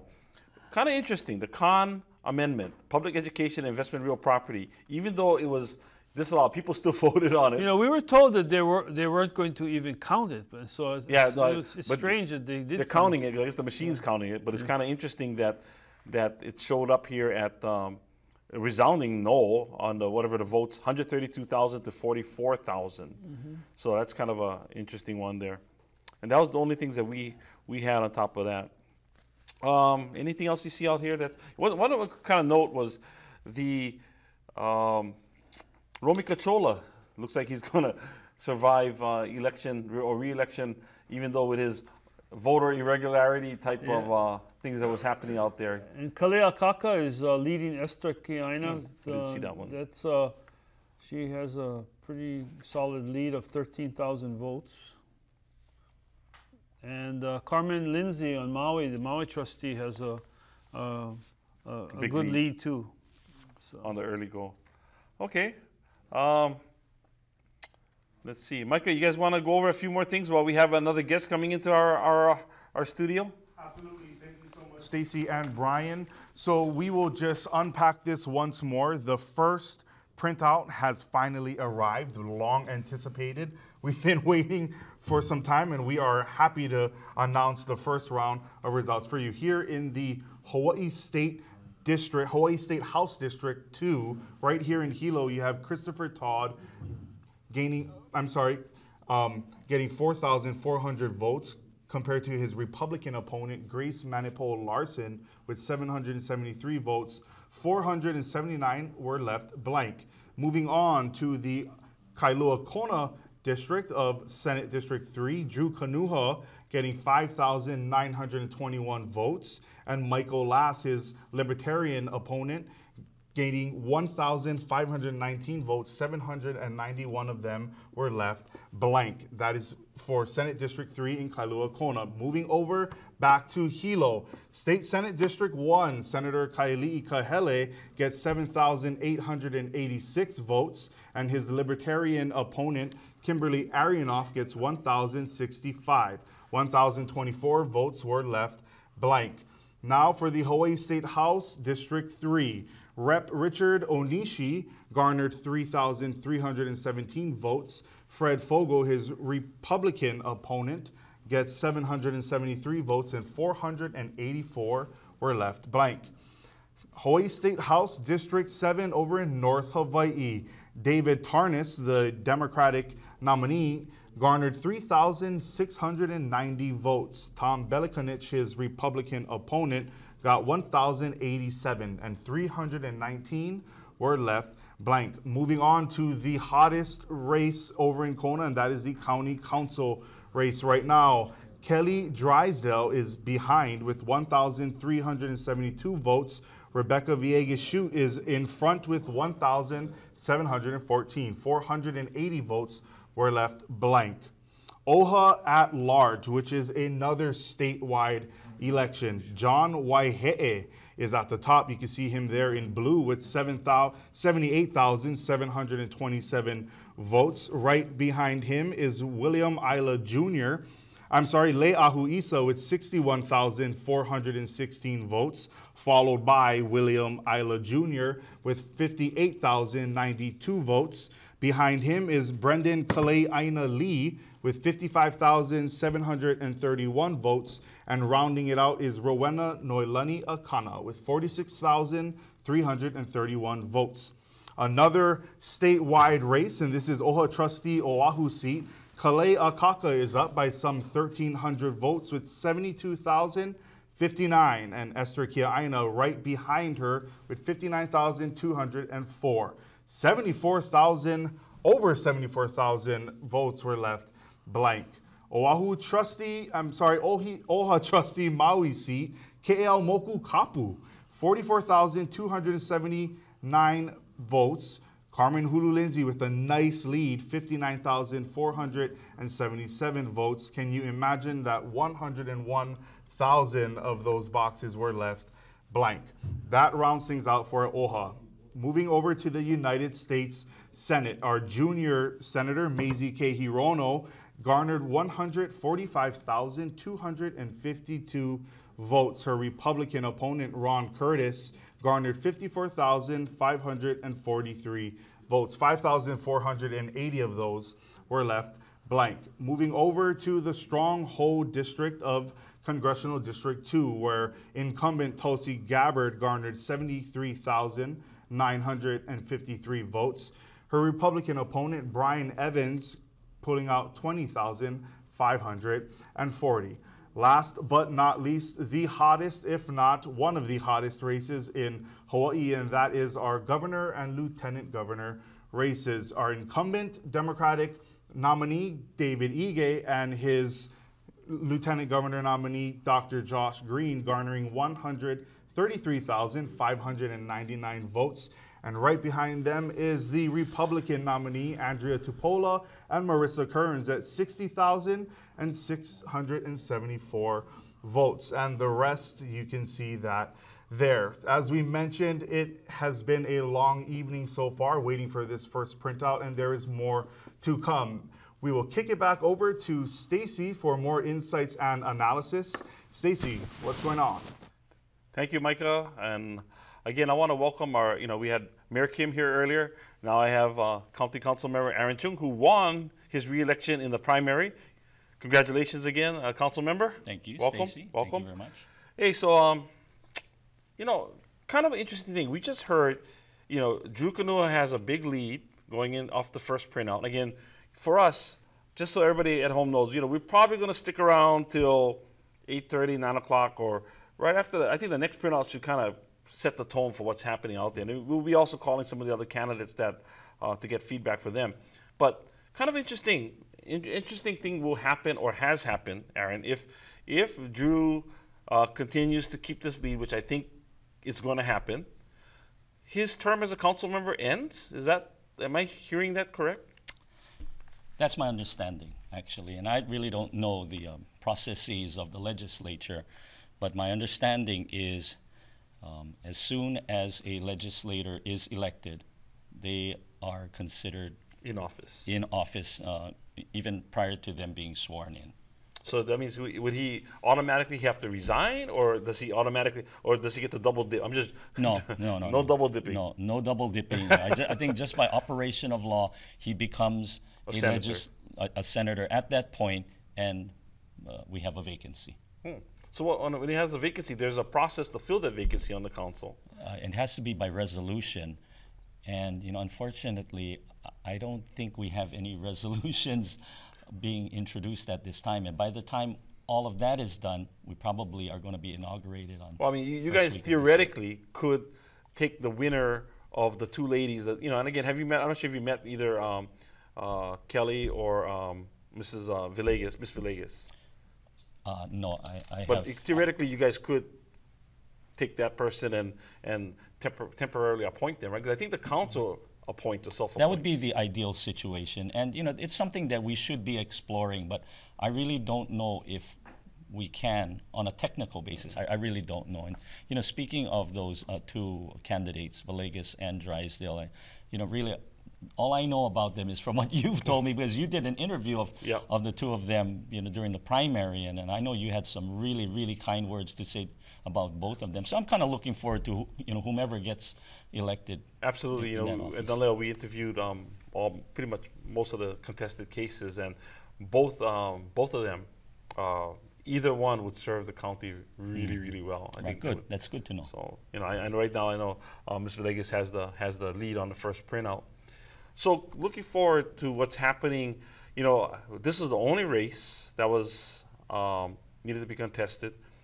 Looking forward to next year's term. Mayor Kim, when we were here talking story with him a few minutes ago, the lava recovery is a big thing on his mind, like everything else. The budget, because it's been impacted. What do you see as probably some of the immediate priorities that you folks will be undertaking as the new council gets inaugurated come December? Well, I didn't hear Mayor Kim's interview, but I'd have to agree with him. And if that's what he said, yeah, it's very difficult to disagree. You know, we've been put in a hard place with all of these disasters that we have. We've had the lava, Hurricane Lane, and of course an impending fiscal, I wouldn't call it a disaster, but you know, at one point we were looking at somewhere along the lines of about a $12 to $17 million shortfall. Yeah, we were just informed by the administration though that we now have a fund balance of over $20 million, so that's going to help. That was a kind of interesting thing about the fund balance, that because everybody was so concentrating on the emergency that the departments weren't able to spend their money, you know, on a everyday normal stuff. So it created a fund balance. Just so our viewers out there understand a little bit how that works. Kind of interesting. Yeah, it is, and you know, really, I don't want to. You know, I could say it was a blessing in disguise from a county standpoint, but that would certainly be very insensitive towards, you know, all of those persons who are affected by that disaster or event. But yeah, it's something that we have to talk about. It's something that was just brought up to us at the council meeting this past week. So we're still trying to digest that and understand how that occurred. Anything else that you think in you know, again, just so people know that you're sort of like Mayor Kim. You're on your second go around because you know Aaron served was termed out. He served 8 years. Yes. And then this is your fourth. This is second term and re-upping, right? You just won your second term, yeah. This is going to be my third. Third year. This is going to be a third year. Yeah. All right. So anything else that you see happening or priority? Maybe from your perspective, what other priority do you see as a legislator on a county level that you think will be of high importance this coming term? Well, I think on a broader scale, you know, when you talk about island-wide, you know, we have to really be concerned about our economy and also public safety. You know, I'm hearing a lot of things, and we have 2 new council members who are going to be coming in from Upper Puna and Lower Puna. Ashley Kirkowitz from Lower Puna, Matt Kaniali Kleinfelder from Upper Puna. And they've both expressed, you know, the hardships that their constituents or constituents to be are going through in terms of the public safety aspects, you know, and crime.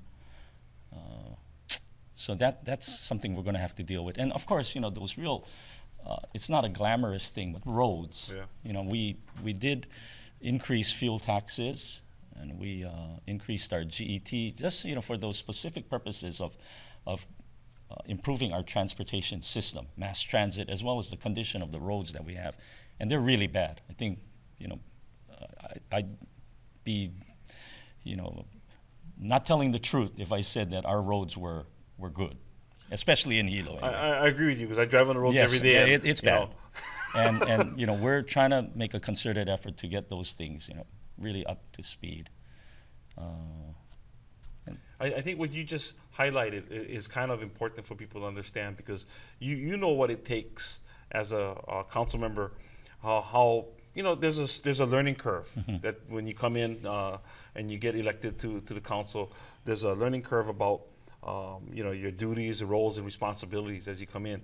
And what you just said with 2 new council members coming in, especially for Puna, which already has its normal struggles, to be even more impacted by the recovery of what's happening out there. You know, I mean, let's face it, the real property taxes out there are sort of like in disarray because of the property values that have been impacted by the disaster.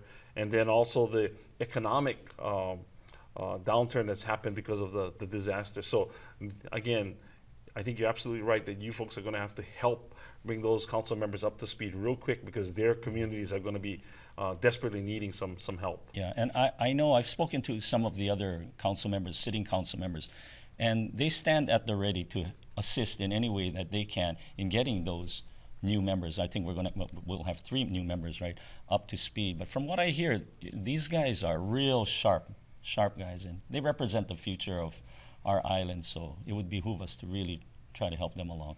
You know, I just realized that I also have another guest coming in, Kai Kahele. So I'm going to throw it to Michael real quick because then I want Senator Kahele to come into Brian's seat so that we can have a talk story with both Aaron and Senator Kahele at the same time. I think that'll be for some good talk story session here. All right, so Micah. Thank you, Stacey. You know, JE, one thing that I wanted to kind of pick your brain on is, you know, the messaging of all of these campaigns, yeah, and what works for you. For example, are you one that when you see a sign waiver, yeah, does that kind of get your support or your attention? Or if someone's going to come and walk to your door, knock on your door and ask for your support, does that kind of, yeah? I think easily that's the more personable one. And oddly enough, you're able to ask a question or two if that's something that you've wondered about that specific candidate. So yeah, I think the one-on-one obviously is, I would say, the best approach. It's the most tedious and task-consuming one there is, but I think it holds a lot of that one-to-one. Yeah. You know, for me, personally, I kind of like a phone bank. Yeah, I like getting the phone call. Yeah, I mean, it probably only takes a minute. And most times you're talking to a volunteer, yeah, someone who wants to just get their messaging across and see if they can buy a minute or two.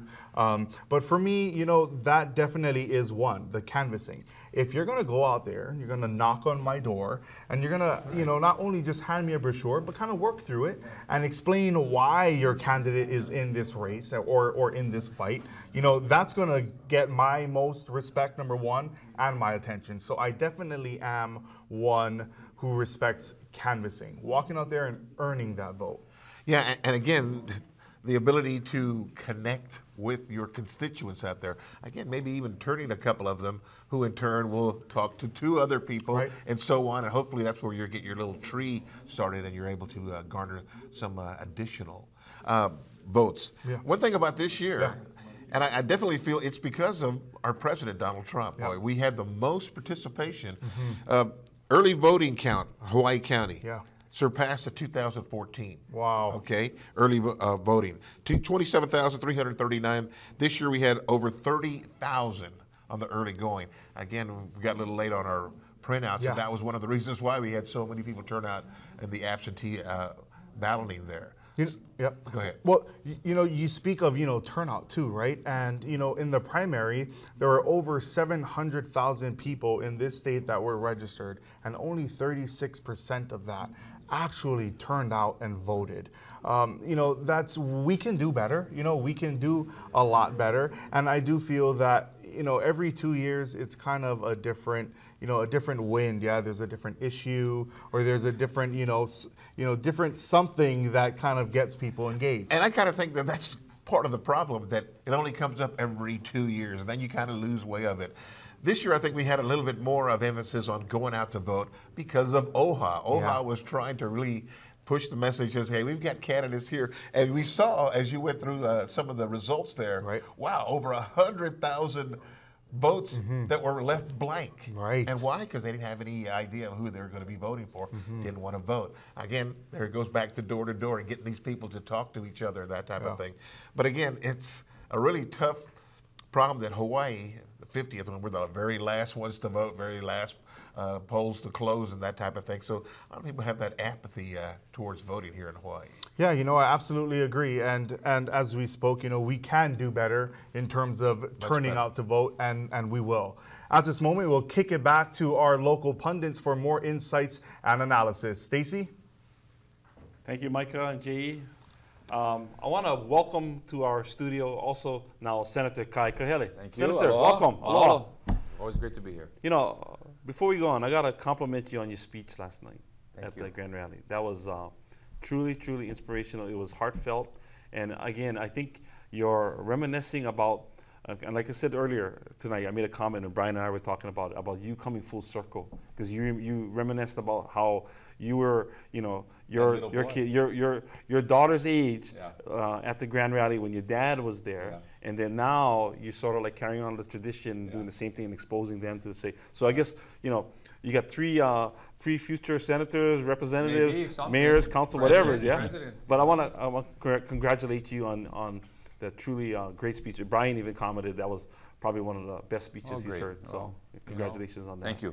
Yeah? Appreciate it. So, Senator, you know, it's kind of neat. I got two powerhouse guys on both sides of me, you know, and Aaron was saying pretty interesting. He, I know Kai was at the Native Hawaiian convention, and he did a great fashion show. I saw that on TV. I was. And Aaron made a comment about that. And Aaron said, you know, he was ready to. If they asked him, he would have gone out there and try to do that walk on that runway as well. Catwalk. What I said was, Kai, had this outfit on, and only Kai could pull it off because, he's a strong, buff guy and good looking. If I had worn that same outfit, I might have been at risk of losing election.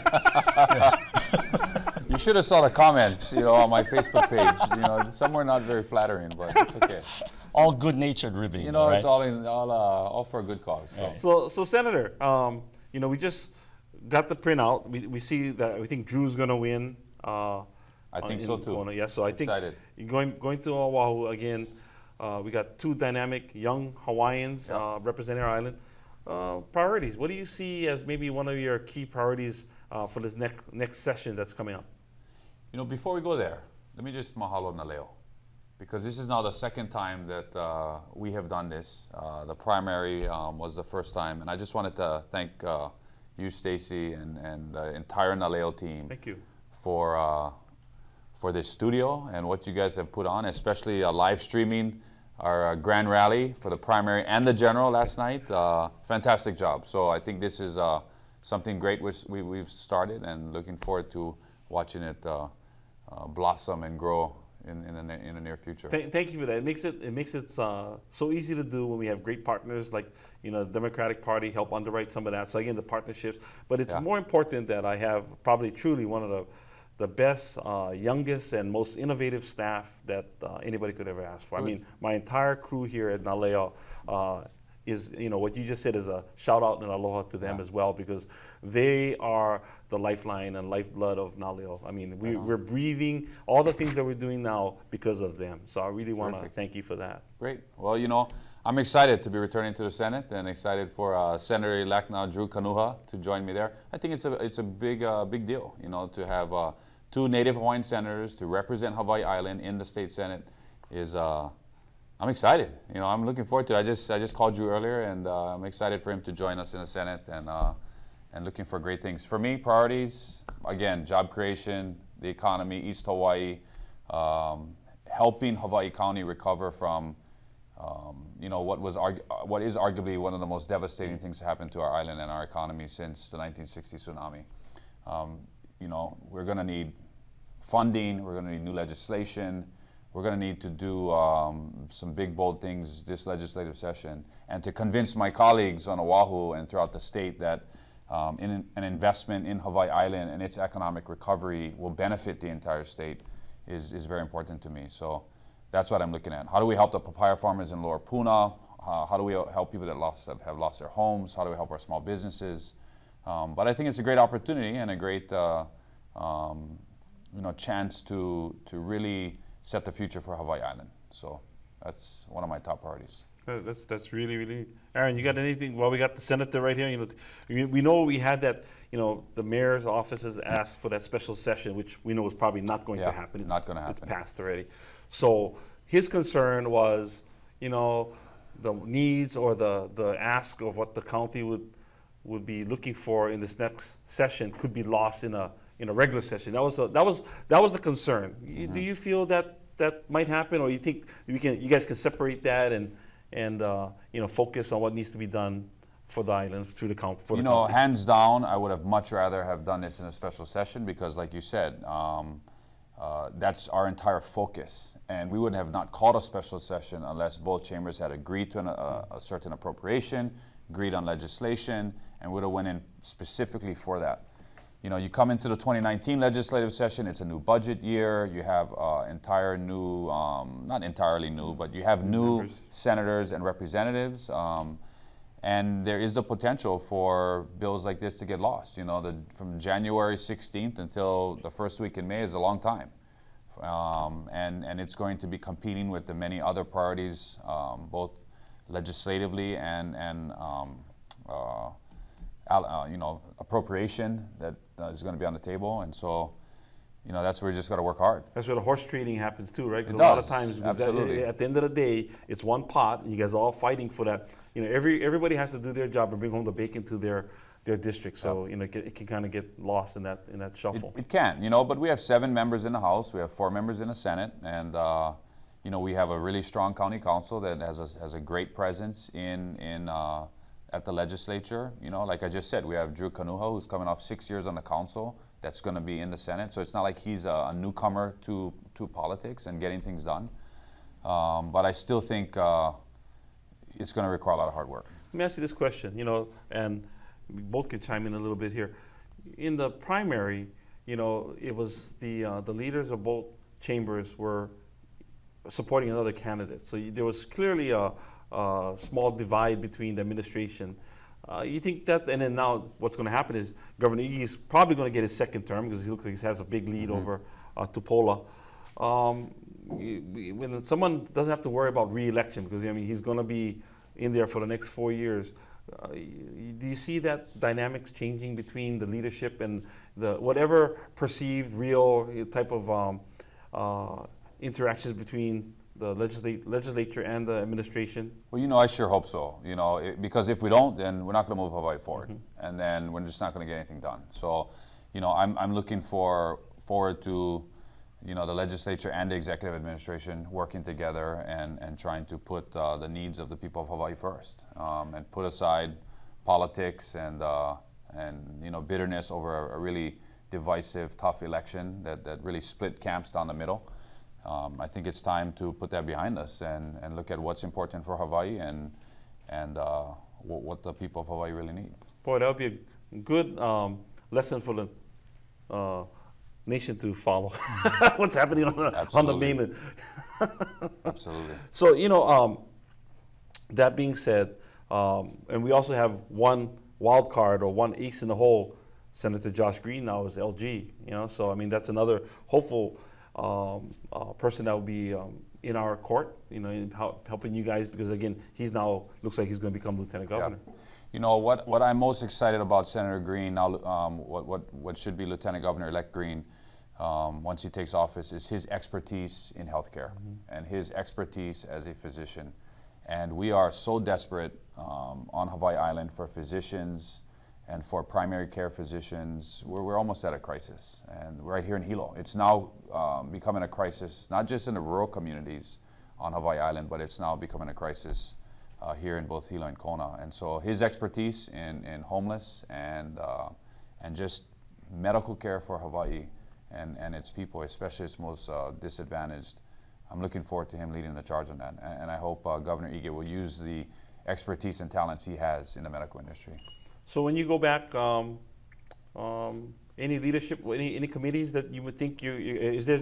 I think there was an announcement you might chair another committee, or you're going to chair the same committee. Yeah, I'm not sure. That was an announcement put out a couple weeks ago. I think really was premature. I can say with near certainty I'll return to the Senate as the majority floor leader in the Senate. That's an important position too. Yeah, it was a position that I assumed about middle of the summer when there were some changes with Senator Sparrow, who resigned to run for lieutenant governor. So I was fortunate that Senate President Kochi moved me into that position. And we definitely will return to the Committee on Ways and Means under the chairmanship of Senator De La Cruz. So beyond that, I don't know. I'll leave that. Those are two very, very great positions. It is. For leader and on the Ways and Means Committee, the only thing with the majority leader or a majority floor leader in the Senate is I had to leave my dad's desk. What? So I left. Aaron, let's go. We can. You're strong enough. We can my go dad's pick that desk desk up and moved into the inner ring, in the Senate, and so a little bit more high profile and get to be involved in the daily sessions, but more importantly, get to be involved in those conversations at the high level, leadership decision making in the Senate. So I think it's great. I mean, Hilo and East Hawaii is very, very well represented. Absolutely, yes. Congratulations for that. How about you? Any idea on committees for you? That back in the day, you were always the finance committee chair, which again, you did that really well. Any inkling you might want to go back to finance or any committee that interests you?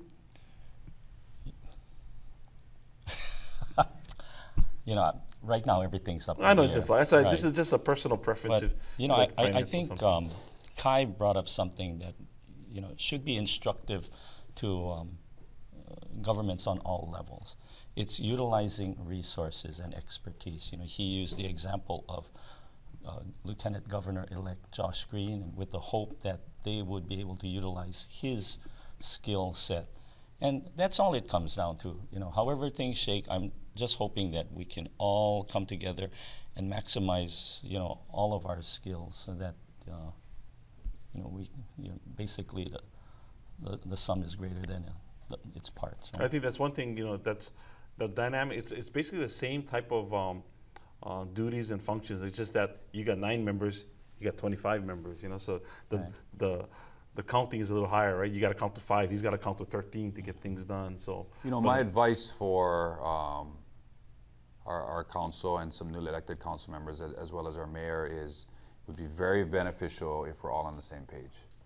You know, the mayor has his vision and leadership for the next 2 years, and what we need in the 2019 session to jumpstart Hawaii Island's economy and get us through this crisis.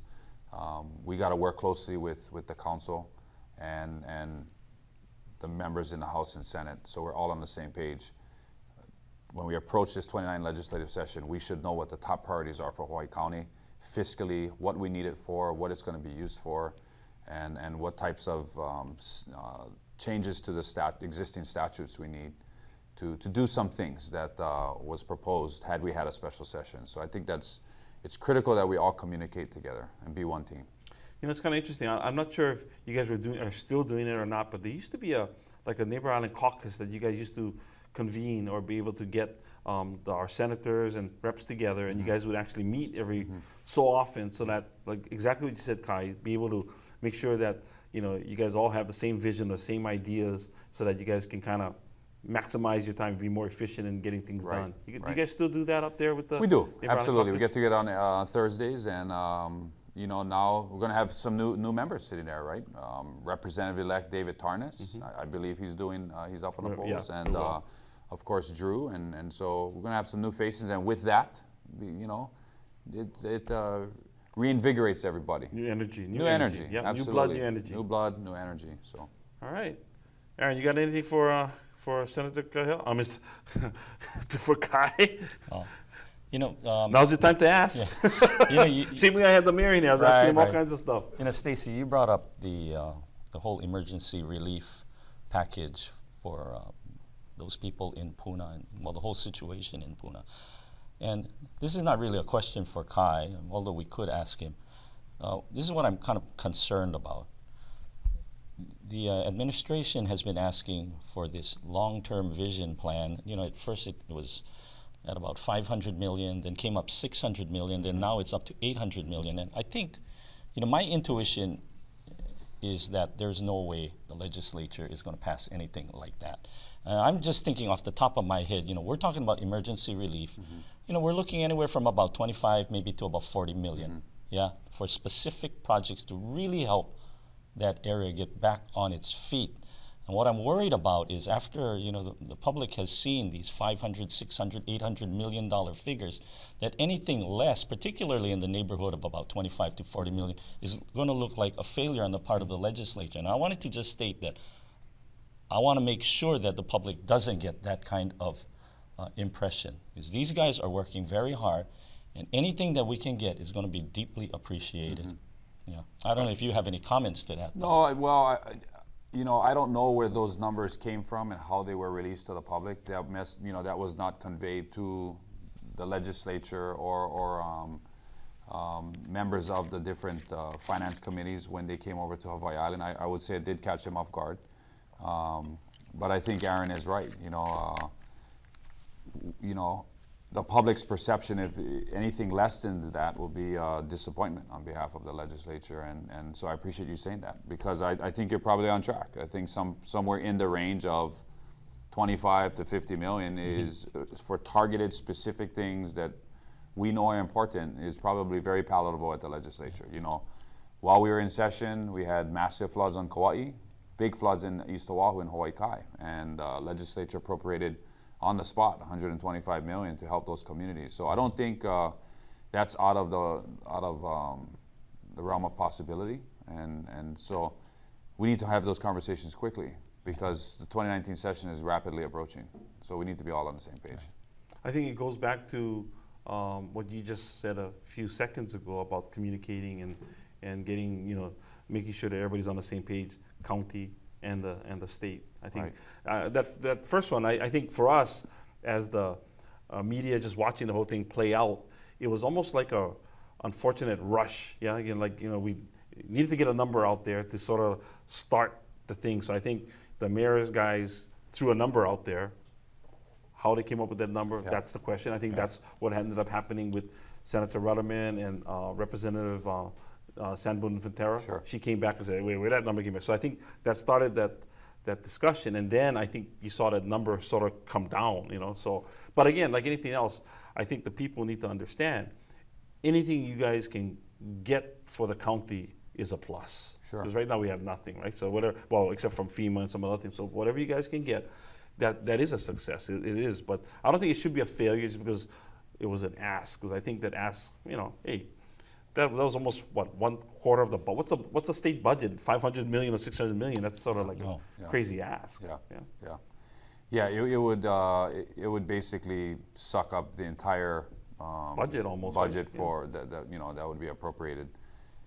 But you mentioned Representative San Buenaventura and Senator Ruderman. Those are two individuals that represent that district that the administration needs to be lockstep with. They have to be on board, and they are the ones to carry the message and the water back to Oahu. And I have every reason to believe that Senate President Kochi and the House Speaker Saiki, Senator De La Cruz, Representative Luke want to help Hawaii Island. There's no question about it. They've said it many times before. I think we just need to be very strategic in what we ask for, like Aaron said, and be able to quantify what the impact will be to our community. And I think we can get it done. So, all right, let's work together. That's great to hear. Okay, so I wanted to thank you and congratulate you. Mahalo. Yeah, and again, keep up the good work. We're gonna be watching and hoping and realizing all the great stuff that you and Drew will be able to bring back to the island. You bet. So, appreciate it. Thank you so much. Thank you. Mahalo, Stacy. So I got one more question for you. Throw it back to Micah real quick. Go ahead, Micah. At this moment, we have State Senator-elect Drew Kanuha on the phone. Drew, are you there? Aloha, you guys. Mahalo for calling. No problem, Drew. Thank you so much for making time for us. All right, so, we tried not to put the cart before the horse. You've had a really tough primary. You were able to make it through that.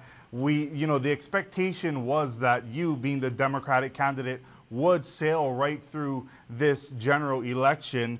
Judging by the first printout, it rightfully is so. You have garnered 5,921 votes compared to your opponent's 1,519. Drew, it's been a long time coming. How are you feeling right now?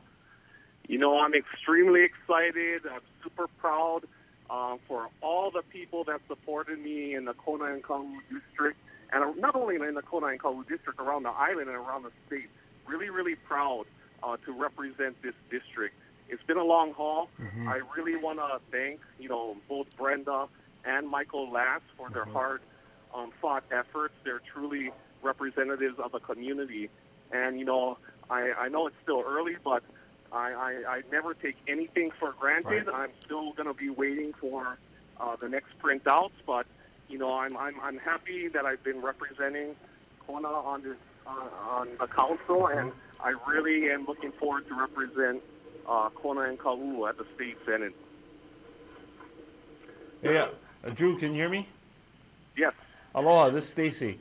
Hey, I told you on Saturday when I ran into you that you're going to win this race. I want to congratulate you personally.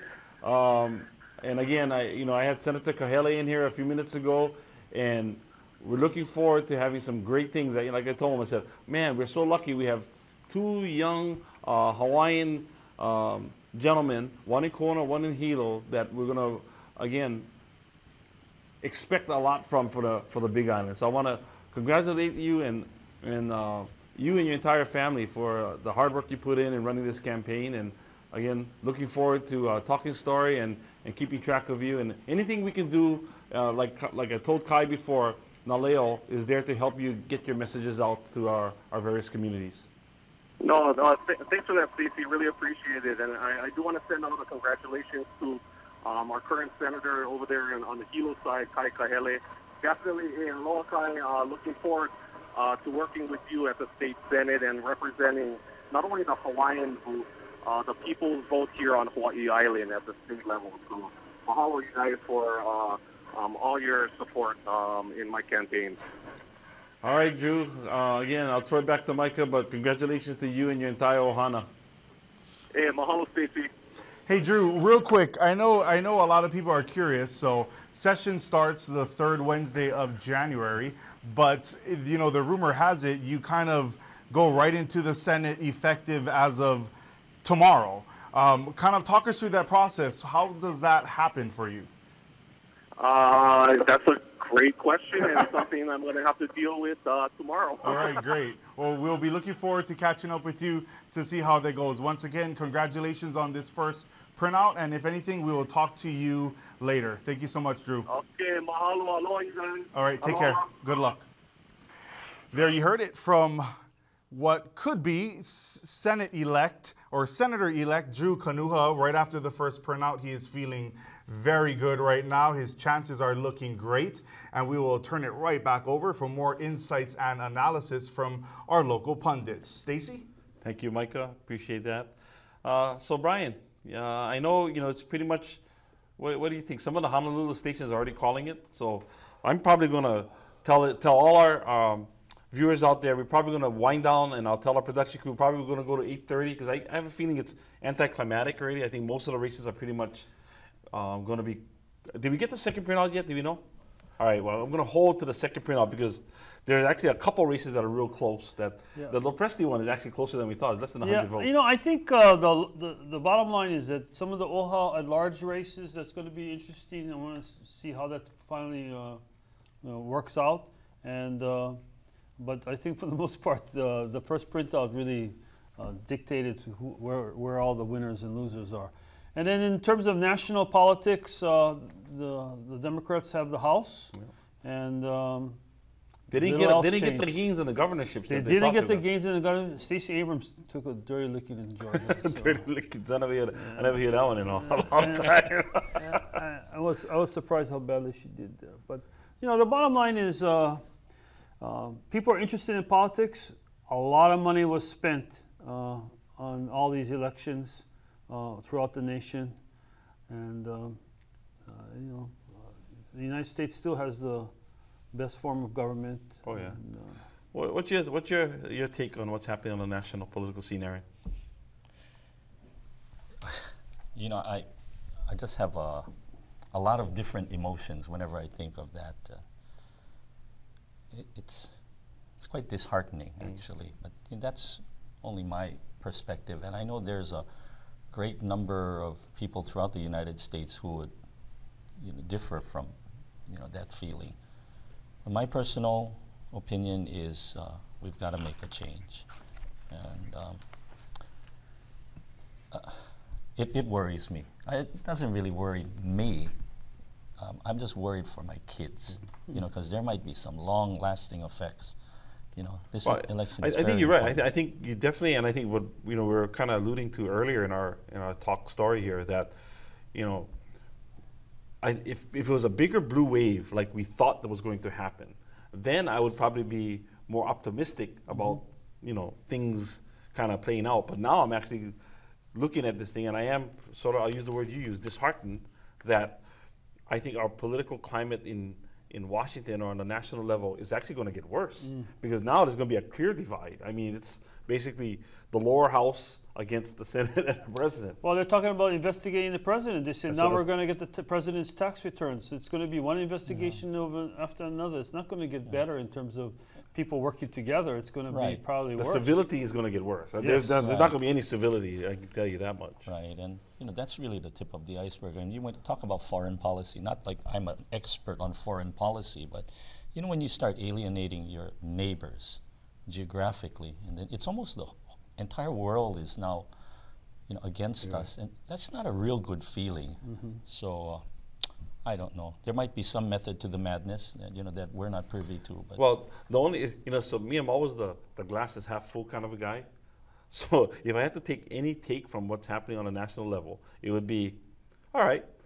I guess the framers of our Constitution, the founders of our government, probably envisioned something similar to this, and that's why this is going to be a test to make sure that our fundamental government can withstand the worst type of thing that could possibly happen. I think that's what I'm trying to, if I have to look at it from the standpoint of where's the good that's going to come out of this thing. I think at the end of the day, I think what will prevail is that our government or our form of government will be able to sustain whatever is going to happen over the next 2 years. That's the way I look at it. Yeah, and I just hope that voters can sift through the lies and the truth and make decisions that are based on what they believe is common sense and decency. I was heartened by a issue that was voted on by the Florida voters. There was the question was, should felons be able to have their voting rights restored? And you would think with all this Trump enthusiasm that there would be a backlash and that would go down in flames. But 75% of the Florida voters indicated that if you served your time and you're a felon, your voting rights should be restored if you are a free person. And in Hawaii, if you get convicted of a felony, you don't lose your voting rights. You cannot vote if you're in prison, but if you are out, you can vote. And Florida, 75% voted to restore people who have felony convictions their right to vote. And in Florida, it's over 1.5 million people. Wow. So that's a positive thing. Yeah, that, I thought that common sense and progressive type of thinking. Yeah, I was surprised, to be frank, that the vote was so one-sided on that question. Harry Kim was saying earlier, Aaron, about how we are a unique and special place. That even though we have some of that divide or that competition and things like that, but like I told him too, at the end of the day, at the grand rally last night, you see all the the former people who were once opponents of somebody else now coming up, and bygones are bygones. Okay, we will concentrate about moving forward as a party and as a state and as a community. So again, pretty neat stuff that Hawaii is insulated and isolated a little bit for the better. I think about that a lot, Stacy, because there is a high degree of civility amongst all of the candidates. You can go through a real even though you're getting dirty lickings. Huh? Yeah. But we still live in a small island, a community oriented island, and I like that about our electoral process. I mean, it's going to change over time, and a lot of the things that are happening on the mainland, unfortunately, will inevitably trickle down into Hawaii. Those tactics and strategies. But ultimately, I think, the values that we have here are going to prevail for a long time. I truly believe that. And it's really about decency and, teamwork, putting aside differences at the end of the day. And, hopefully that continues. All right, with that, I want to.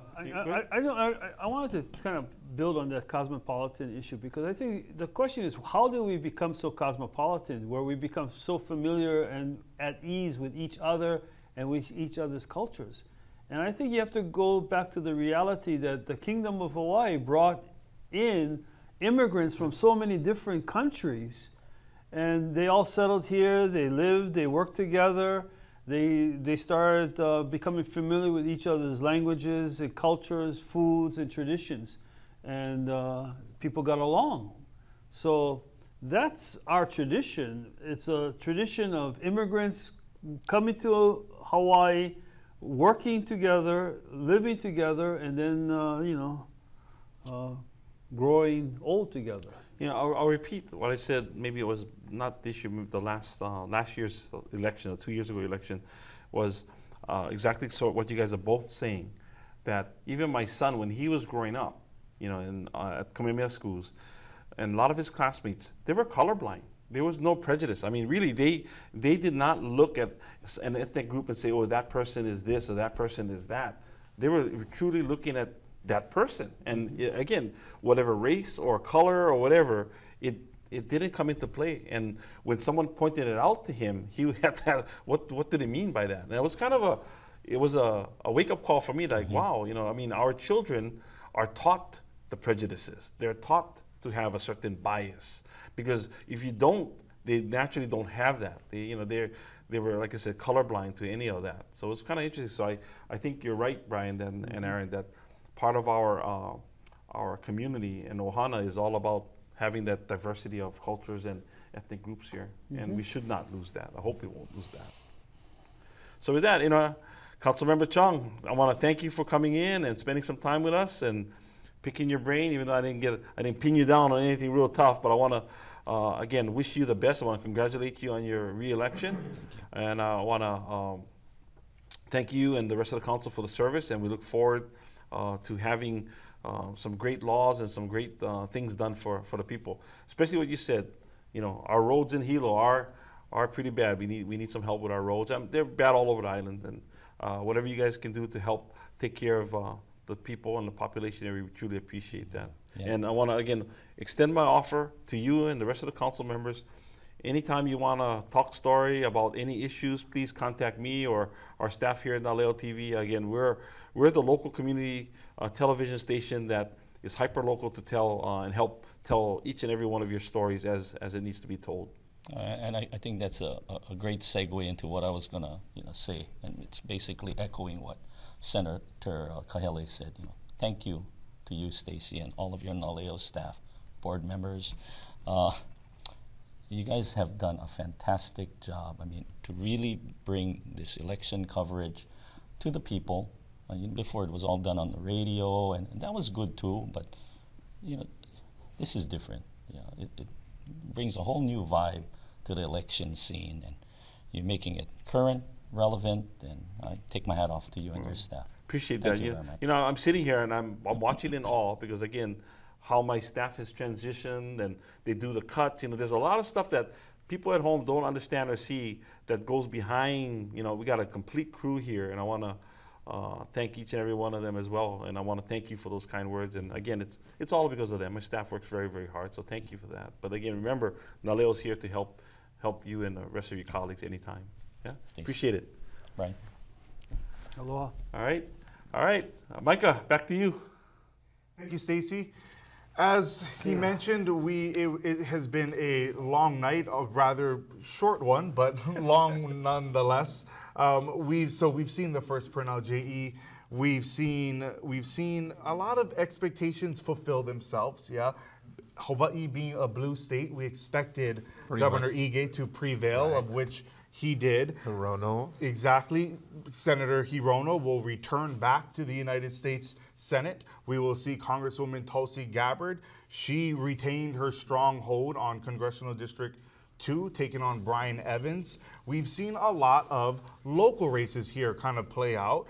Speaking with him earlier, hopefully Senate-elect, if we can get through this night, Drew Kanuha, he's feeling very optimistic about his chances. If that first printout indicates anything, he should be on his way towards victory. We did speak with David Tarnas tonight. Thank you to David out there in North Hawaii. He must be feeling good about this. He said, and we know this, it's been a long time coming.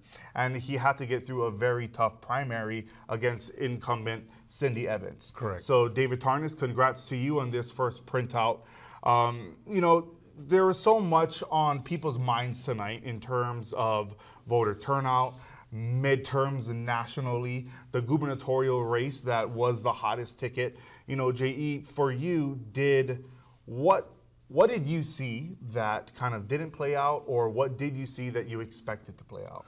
Well, we expected on a national level the blue wave to be a little bit larger than it was. Right. The predictions that the national pundits came true. The Democrats did win the House. They took that one over. The Republicans stayed in control of the Senate.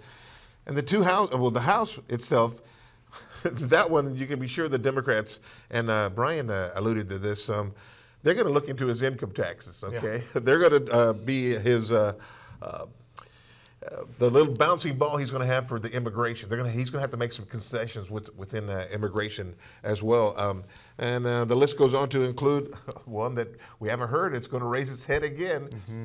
But the Russia probe again. Yeah. Again, these are all, the three aforementioned issues were items that the Republicans kind of will look the other way when that's happening. But now that the Democrats have the House, they're going to push that forward. Initially this evening, boy, they were talking about President Trump. Well, he called Nancy Pelosi and talked to her with regard to winning the House. Did he? They didn't think so. In fact, they had Huckabee Sanders on saying, well, why should we call her? Yeah. She hasn't been a friend of the Republicans. But again, true to his ability to make sure that we don't know what he's doing, President Trump actually called Nancy Pelosi 11:45 tonight. So he was sitting at home with his family and friends watching all the results come out. But he ended up sending his congratulations on winning the Democratic House majority. He acknowledged to Nancy Pelosi, the leader, and for her call on bipartisanship in her victory remarks. So a little bit of a fantastic, an olive twig there saying, hey, bipartisanship, I'm all for it. Right. So we can only hope that that's actually going to come true. I don't really see it. I'm kind of in Stacey's idea as well that it's going to be a gridlock there with the House and the Senate going back and forth to each other. So again, the blue wave that we were kind of expecting to go all the way through, pretty much a referendum on Donald Trump, didn't come true. Exactly. So there are some expectations for JE. A lot of them fulfilled itself, some haven't, but at this moment we'll kick it back for more insights and analysis with Stacey and Brian. Stacey? Thank you, Micah and JE.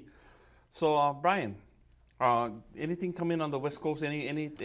Nevada and Arizona is too close to call. Dean Heller is leading in Nevada, and how much he's leading by? He has 52% of the vote to like 45%. So that's a good lead. So he has a good lead, and the Arizona, it's within a point or two. Who's leading right now? The Republican is leading in Arizona. That's kind of an interesting dynamic there because Sema is a former CIA agent, and so. They thought that she would do better in Arizona, but it's very close. Okay. Whatever happened to the one in Idaho or the Montana, the one that was close up there? Heidi lost. She did lose. Yeah, she lost. Big? Was it a big loss? Or? Yeah, it was a big loss. France. Wow. Okay. Yeah, we're gonna try to get Councilmember Sue Leela on the phone because again, it was kind of interesting. We was contacting her, and I just want to, before I bring her on and get a chance to talk to her, she was one that put the ballot question number 1 for the county on. I mean, she was the one that sponsored that. And it did send a clear message to the Salary Commission that they must gather more input from the taxpayers who are funding these pay raises. Voters have spoken in overwhelming support of accountability and fiscal sustainability. And it's also refreshing and dovetailing with ballot question 2, should become the new normal for how the public money is spent. So we'll have more comments from her on that, but again, that's from Councilmember Sue Leloy, who actually helped sponsor or those ballot questions. All right, so I'm understanding, Micah, we have her on the phone. So yes, Councilmember Sue Leloy, are you there?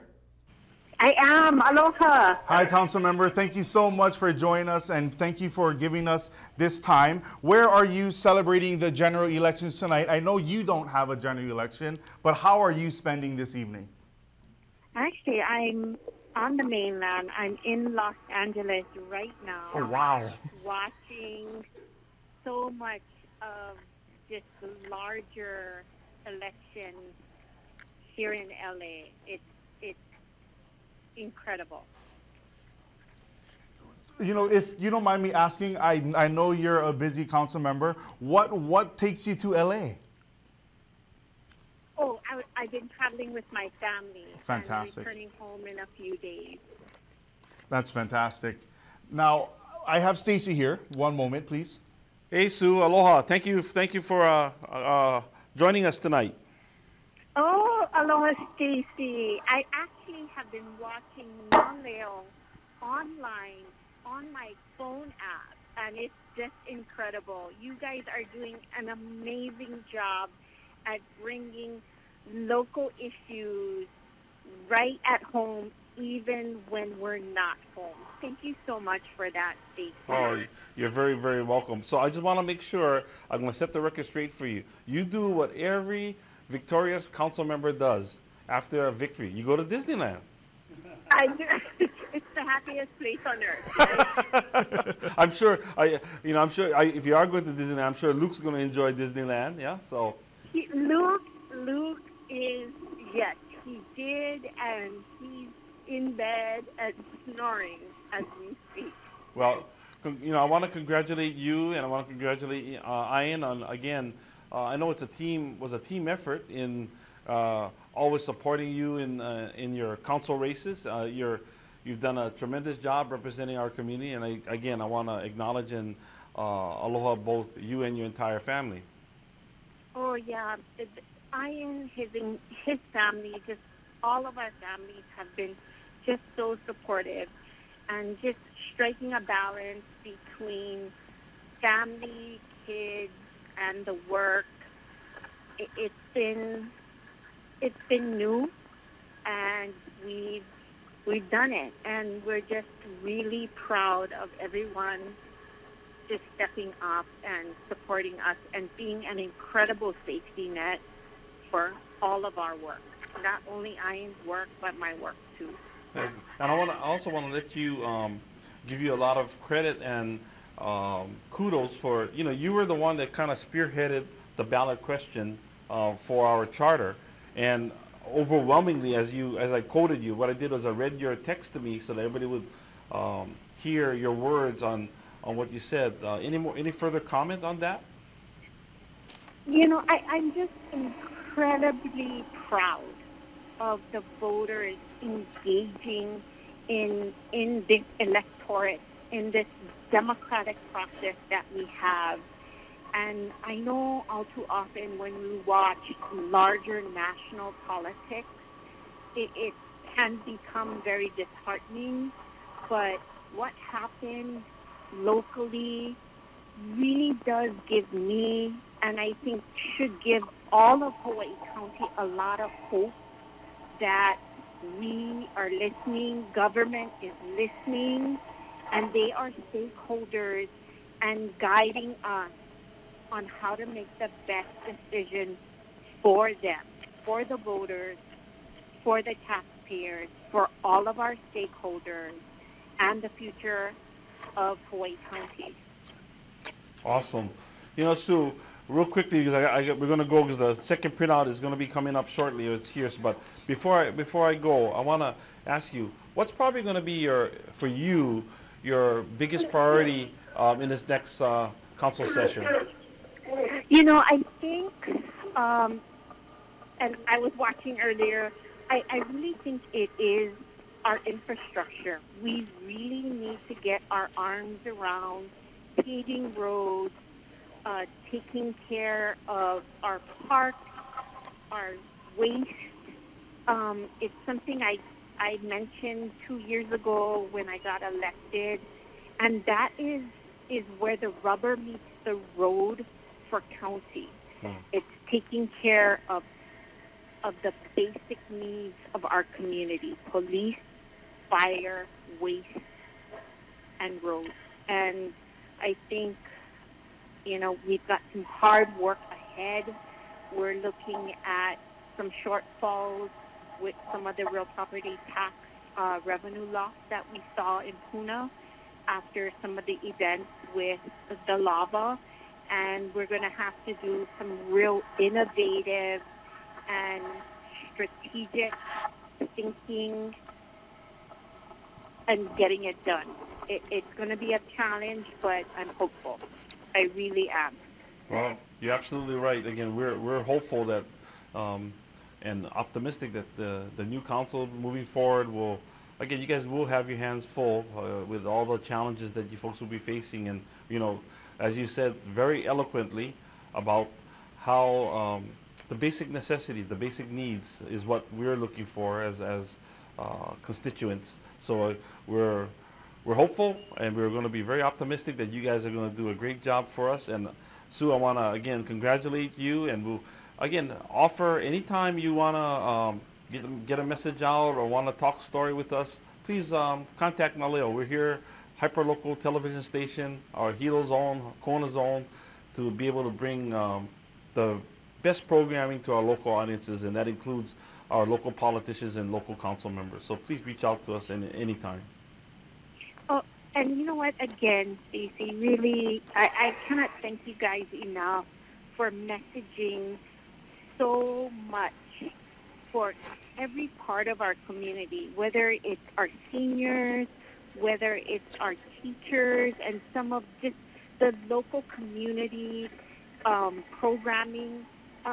I cannot thank you folks enough. You really do get a great snapshot of everything that is incredibly special to our Big Island. All right. Thank you. All right. Mahalo nui. Hey, Sue, again, enjoy your trip on the mainland, and we'll see you when you get back. Thanks for joining us. Aloha. All right. Aloha. Wow. Thank you so much, Councilmember Liloy, for joining us. Back to Stacey and Brian for more insights and analysis. We do have a second printout that we will unpack for you shortly before we end this broadcast. So let's just take a look. Not much has changed.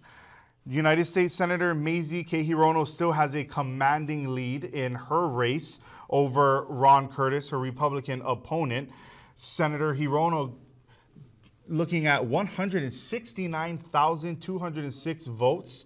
Ron Curtis, 63,525. 6,329 votes were blank. Moving on to Congressional District 2, where incumbent Tulsi Gabbard furthers her lead with 88,279 votes. Her Republican opponent, Brian Evans, getting 24,418 votes. So as of right now, the second printout, Congresswoman Tulsi Gabbard, 74.6% of the vote. Moving on to the Hawaiʻi governor and lieutenant governor race. Our incumbent governor, David Ige, and his running mate, Josh Green, looks like they were able to pull in 154,162 votes.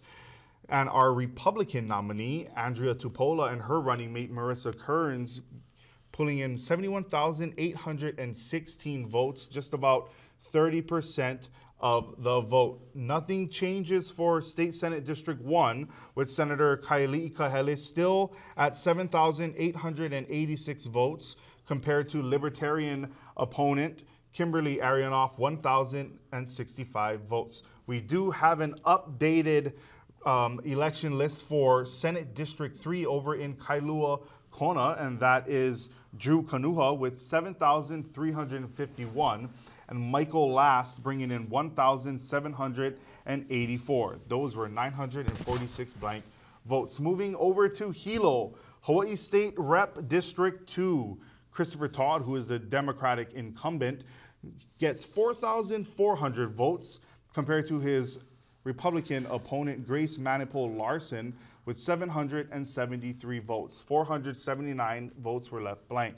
Moving over to House District 3, with incumbent Democratic Representative Richard Onishi getting 3,317 votes, and Fred Fogel right behind with 905. 484 votes were left blank. Moving over to North Hawaii, where Democratic candidate David Tarnas gets a commanding lead with 3,690 votes over Republican opponent Tom Belikanich with 1,087. So we got to speak with David Tarnas earlier, and he's feeling very good. Let's take a look at the County Council District 7, which is the only council race on the island. And right now, Rebecca Villegas-Shute is extending her lead with 2,011 votes, and Kelly Drysdale coming in with 1,545. 531 votes were left blank. That, as I mentioned, is the one and only, the hottest race in the County Council. Council District 7, and it looks like Rebecca Shute Villegas is on her way to becoming a new council member in this upcoming new term. J.E., It's been a busy night, man. We've seen 2 printouts so far. It took some time to get to the first one, which built a lot of anticipation. But as we mentioned, with this second printout, nothing too much has changed. It looks like people who were in the lead have extended that lead a little more, and it looks like the blue wave here in Hawaii is still strong. Blue state, blue wave, it's going to stay that way for a long, long time. I don't foresee this changing in many years to come. Exactly. You know, much of what I expected played out tonight, and it's been an honor on behalf of J.E. Orozco and our crew to bring you this broadcast, and we will pass it back over to Stacy to say our goodbyes. Stacy? Thank you, Mike and G. We're not going to quite say goodbye yet, but for us, we're going to say goodbye. We're going to close it out after Brian and I are done commenting. The reason we're going to close it out is we're going to make our last comments here, talk story a little bit, but because most of the races on our island are pretty much done. But before we close out, Brian, what's a couple of races that some of our local residents might want to pay attention to? Because again, the second printout came out, and some of the Oahu precincts, they're only like 80 out of 249, you know, things like that. So there's a bunch of available precincts still to be counted for the Oahu races. Well, I think the most interesting one would be the OHA races, since we all vote for the OHA offices, the trustees. Kaleakaka has a considerable lead, 35.5% to 28.9% over Esta Keaina. I think that's a pretty healthy lead of about 15,000 votes. Probably Kale is going to have her first opportunity to elective office and carry on in her family's tradition with the late Senator. And the only reason that is that, I mean, that's a 7% trend, but yet there's still a lot of precincts left. Only 80 out of 249 have been reported. But as you and I have always said, trends are kind of tough to overcome. The only close one is that large trustee between Isla and Brendan Lee. Rowena Akana is way behind, and I don't think she's going to make up any ground. The trend is there.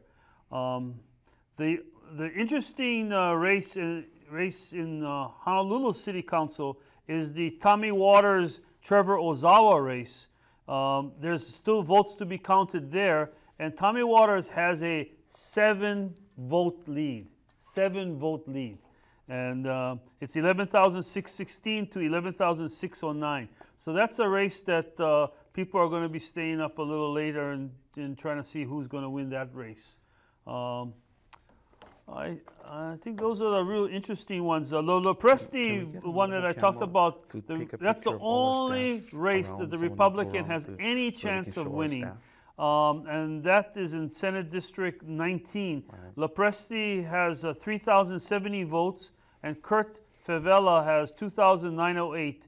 So a total of 162 votes he's behind. So I think that's a race that the third printout should reveal a winner. Did you go over the at-large OHA one? Did you go over that? Yeah, the OHA at-large one, the race is down between Isla at 65,376 and Brandon Lee. I think that could change in the third printout. 0.1% difference between that. That is, what is that? Probably, looks like what, 600 votes, 700 votes, somewhere around there. Yeah, a little bit more than 1,000 votes. 1,000 votes. So, yeah, that's going to be, we're going to have to wait for the third printout for that one. But you really, I think the trend for Akana is... Yeah, she's going to stay home. Not good. She's been there a long time. Kind of interesting, you know, on our island, Faye Hano did really well on our island on the OHA at large. You know, she didn't even participate in the debate. You know, only Waihe, Ahu, Isla, and Lee, and Akana participated. But you know, she still has a lot of friends on Hawaii Island. I think the Maui race mayor Victorino, former Hilo boy, looks like he's on his way to becoming the next mayor of Maui. Yep. Looks like Derek Kawakami. Yeah, he's a considerable lead. Big lead. Yeah, he'll be the next mayor. He'll be the next mayor of the county of Kauai. In any other? Well, the Raskagawa, councilman in Kauai. I like to mention Raskagawa because he's a good baseball player.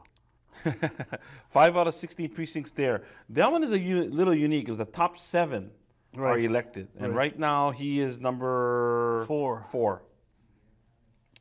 Arthur Bruin, let's see. Kind of interesting on that one that Shailene Iseri, who used to be the prosecutor, she used to also be on the council. Kind of surprising that she's actually down, way down in the pack. You know. Yeah. All right. The Tommy Waters one, like you said, is seven votes. And it was a really close, when Trevor Ozawa beat Tommy Waters the last time, that was, a very close election as well, hundreds of votes. Kind of interesting that my staff just told me that Alan Arakawa, who was elected mayor, termed out as mayor, right, will not win a council seat. Right, he ran against Natalie Kama, and he got trounced. Yeah, I mean, trounced. You know what that means, right? What's that? He's Paul with the no, you know what that means? He probably lives in the wrong council district. Because how can you win? How can you win, right? 2 terms as mayor, and not win a council district? Yeah, Only way is because you're living in the wrong district. Yeah, well, Kaulu is a long time Kama in the district, so. Yeah, amazing. Okay, well, I mean, and he is a Republican. So. He's a Republican? Yeah, Republican. Yeah, and the Con-Am, big time, no. Yeah, statewide, 80 out of 249, resounding 63%. Even though this wasn't supposed to be counted, it was counted. Yeah, they counted. 150,000 no votes to 55,000 yes votes. All right, I think Brian, I think the last closing comments on our time here. If you vote, government wins. Yeah, you vote, government wins. Huh? Did Obama? Are you stealing that from Obama? No. No. Okay. But yeah, I think there's a lot of hope here. It's just another election, and keep informed. Make sure you keep in touch with your elected officials. If you have complaints about what needs to be done or have any ideas, contact your elected officials. They want to hear from you. What's the vote count? Did you on a vote count for Hawaii Island? What was the vote count like? Did you have on one of our sheets here what the turnout was on the vote? Well, according to the general summary, they said the total registration was 756,751 voters, and turnout was 239,157. That's 31.6%. That is lower than 4 years ago. 4 years ago, the turnout in a gubernatorial election was 52.3% in the general. So that's a lot lower. I'm looking at total registered voter for the island. Our island is 115,406. Total turnout so far, or as of the second printout, is 35,624. So again, 30%. Yeah. And it's really interesting is that absentee turnout was 210,000, and precinct turnout, according to this summary, was 29,054 votes. That tells me that in the second printout, only 1,800 people went to the polls this afternoon. Is that what I'm reading correct? That's what it says here, but I mean, it's well, really a low. So that leads us, before we close, that leads us to another interesting question, because it seems like our population sort of likes the absentee, the walk-in or the mail-ins. I wish we could see how much of this was mail-in, because there was one time about a talk about having our voting system go all mail-in. Okay, so the first printout. So we need to understand. They have this printout they give us. Okay, so the first printout has the total registration, and it says total turnout was 205,366 votes, 27%. So I said, okay, look, turnout was only, according to the first printout, the turnout was 27.1% of registered voters voted absentee. Wow. 27% voted absentee. Now the second printout that we have here, if you go to the bottom, it says they counted another 29,054 votes. So the second printout was only counting the additional 29,054 votes. So that's how they come up with 31.6%. Wow. So basically, we're not going to know the total turnout until we see the last printout. So if that's the case, in 2014, it was 369,000 votes were cast, and for 52%. So you look at the total, that's about another 130,000 votes if it's about the same turnout.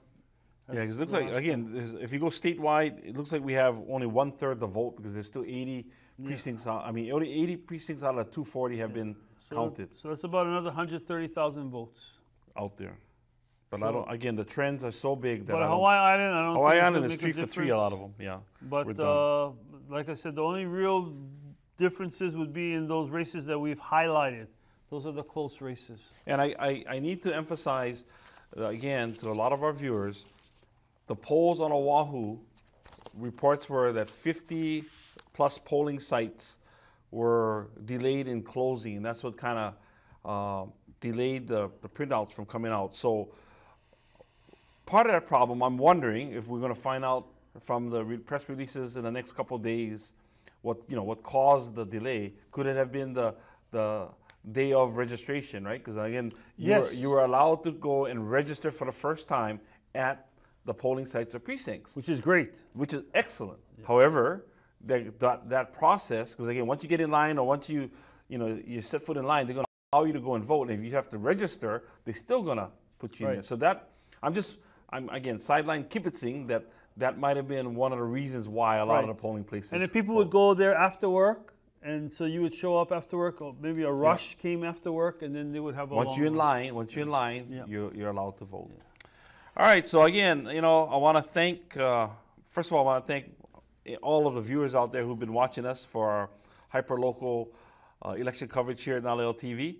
I want to thank my good friend Brian DeLima here for putting up with us. No, thank you. Thank you to all the staff. You guys are great. Yeah, okay, awesome.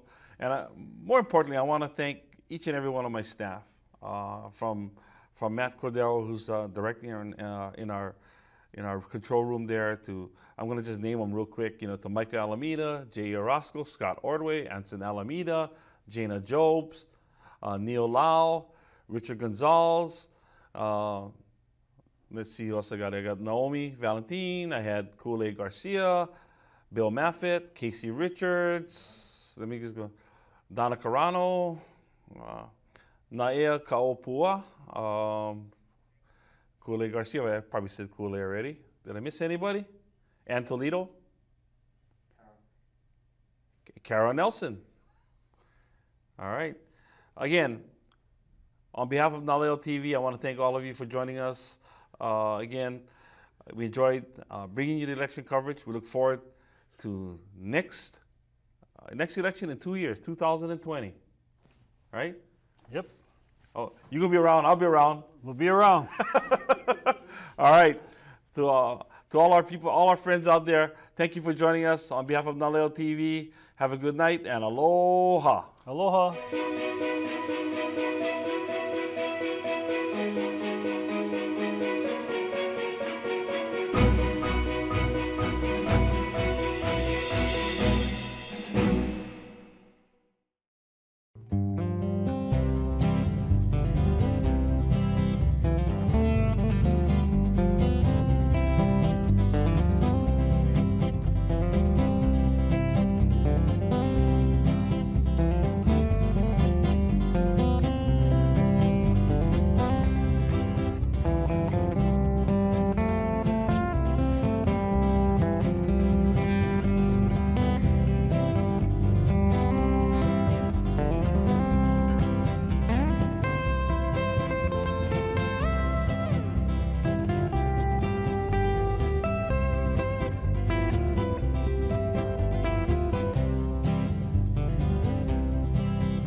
The preceding program was a production of Naleo TV.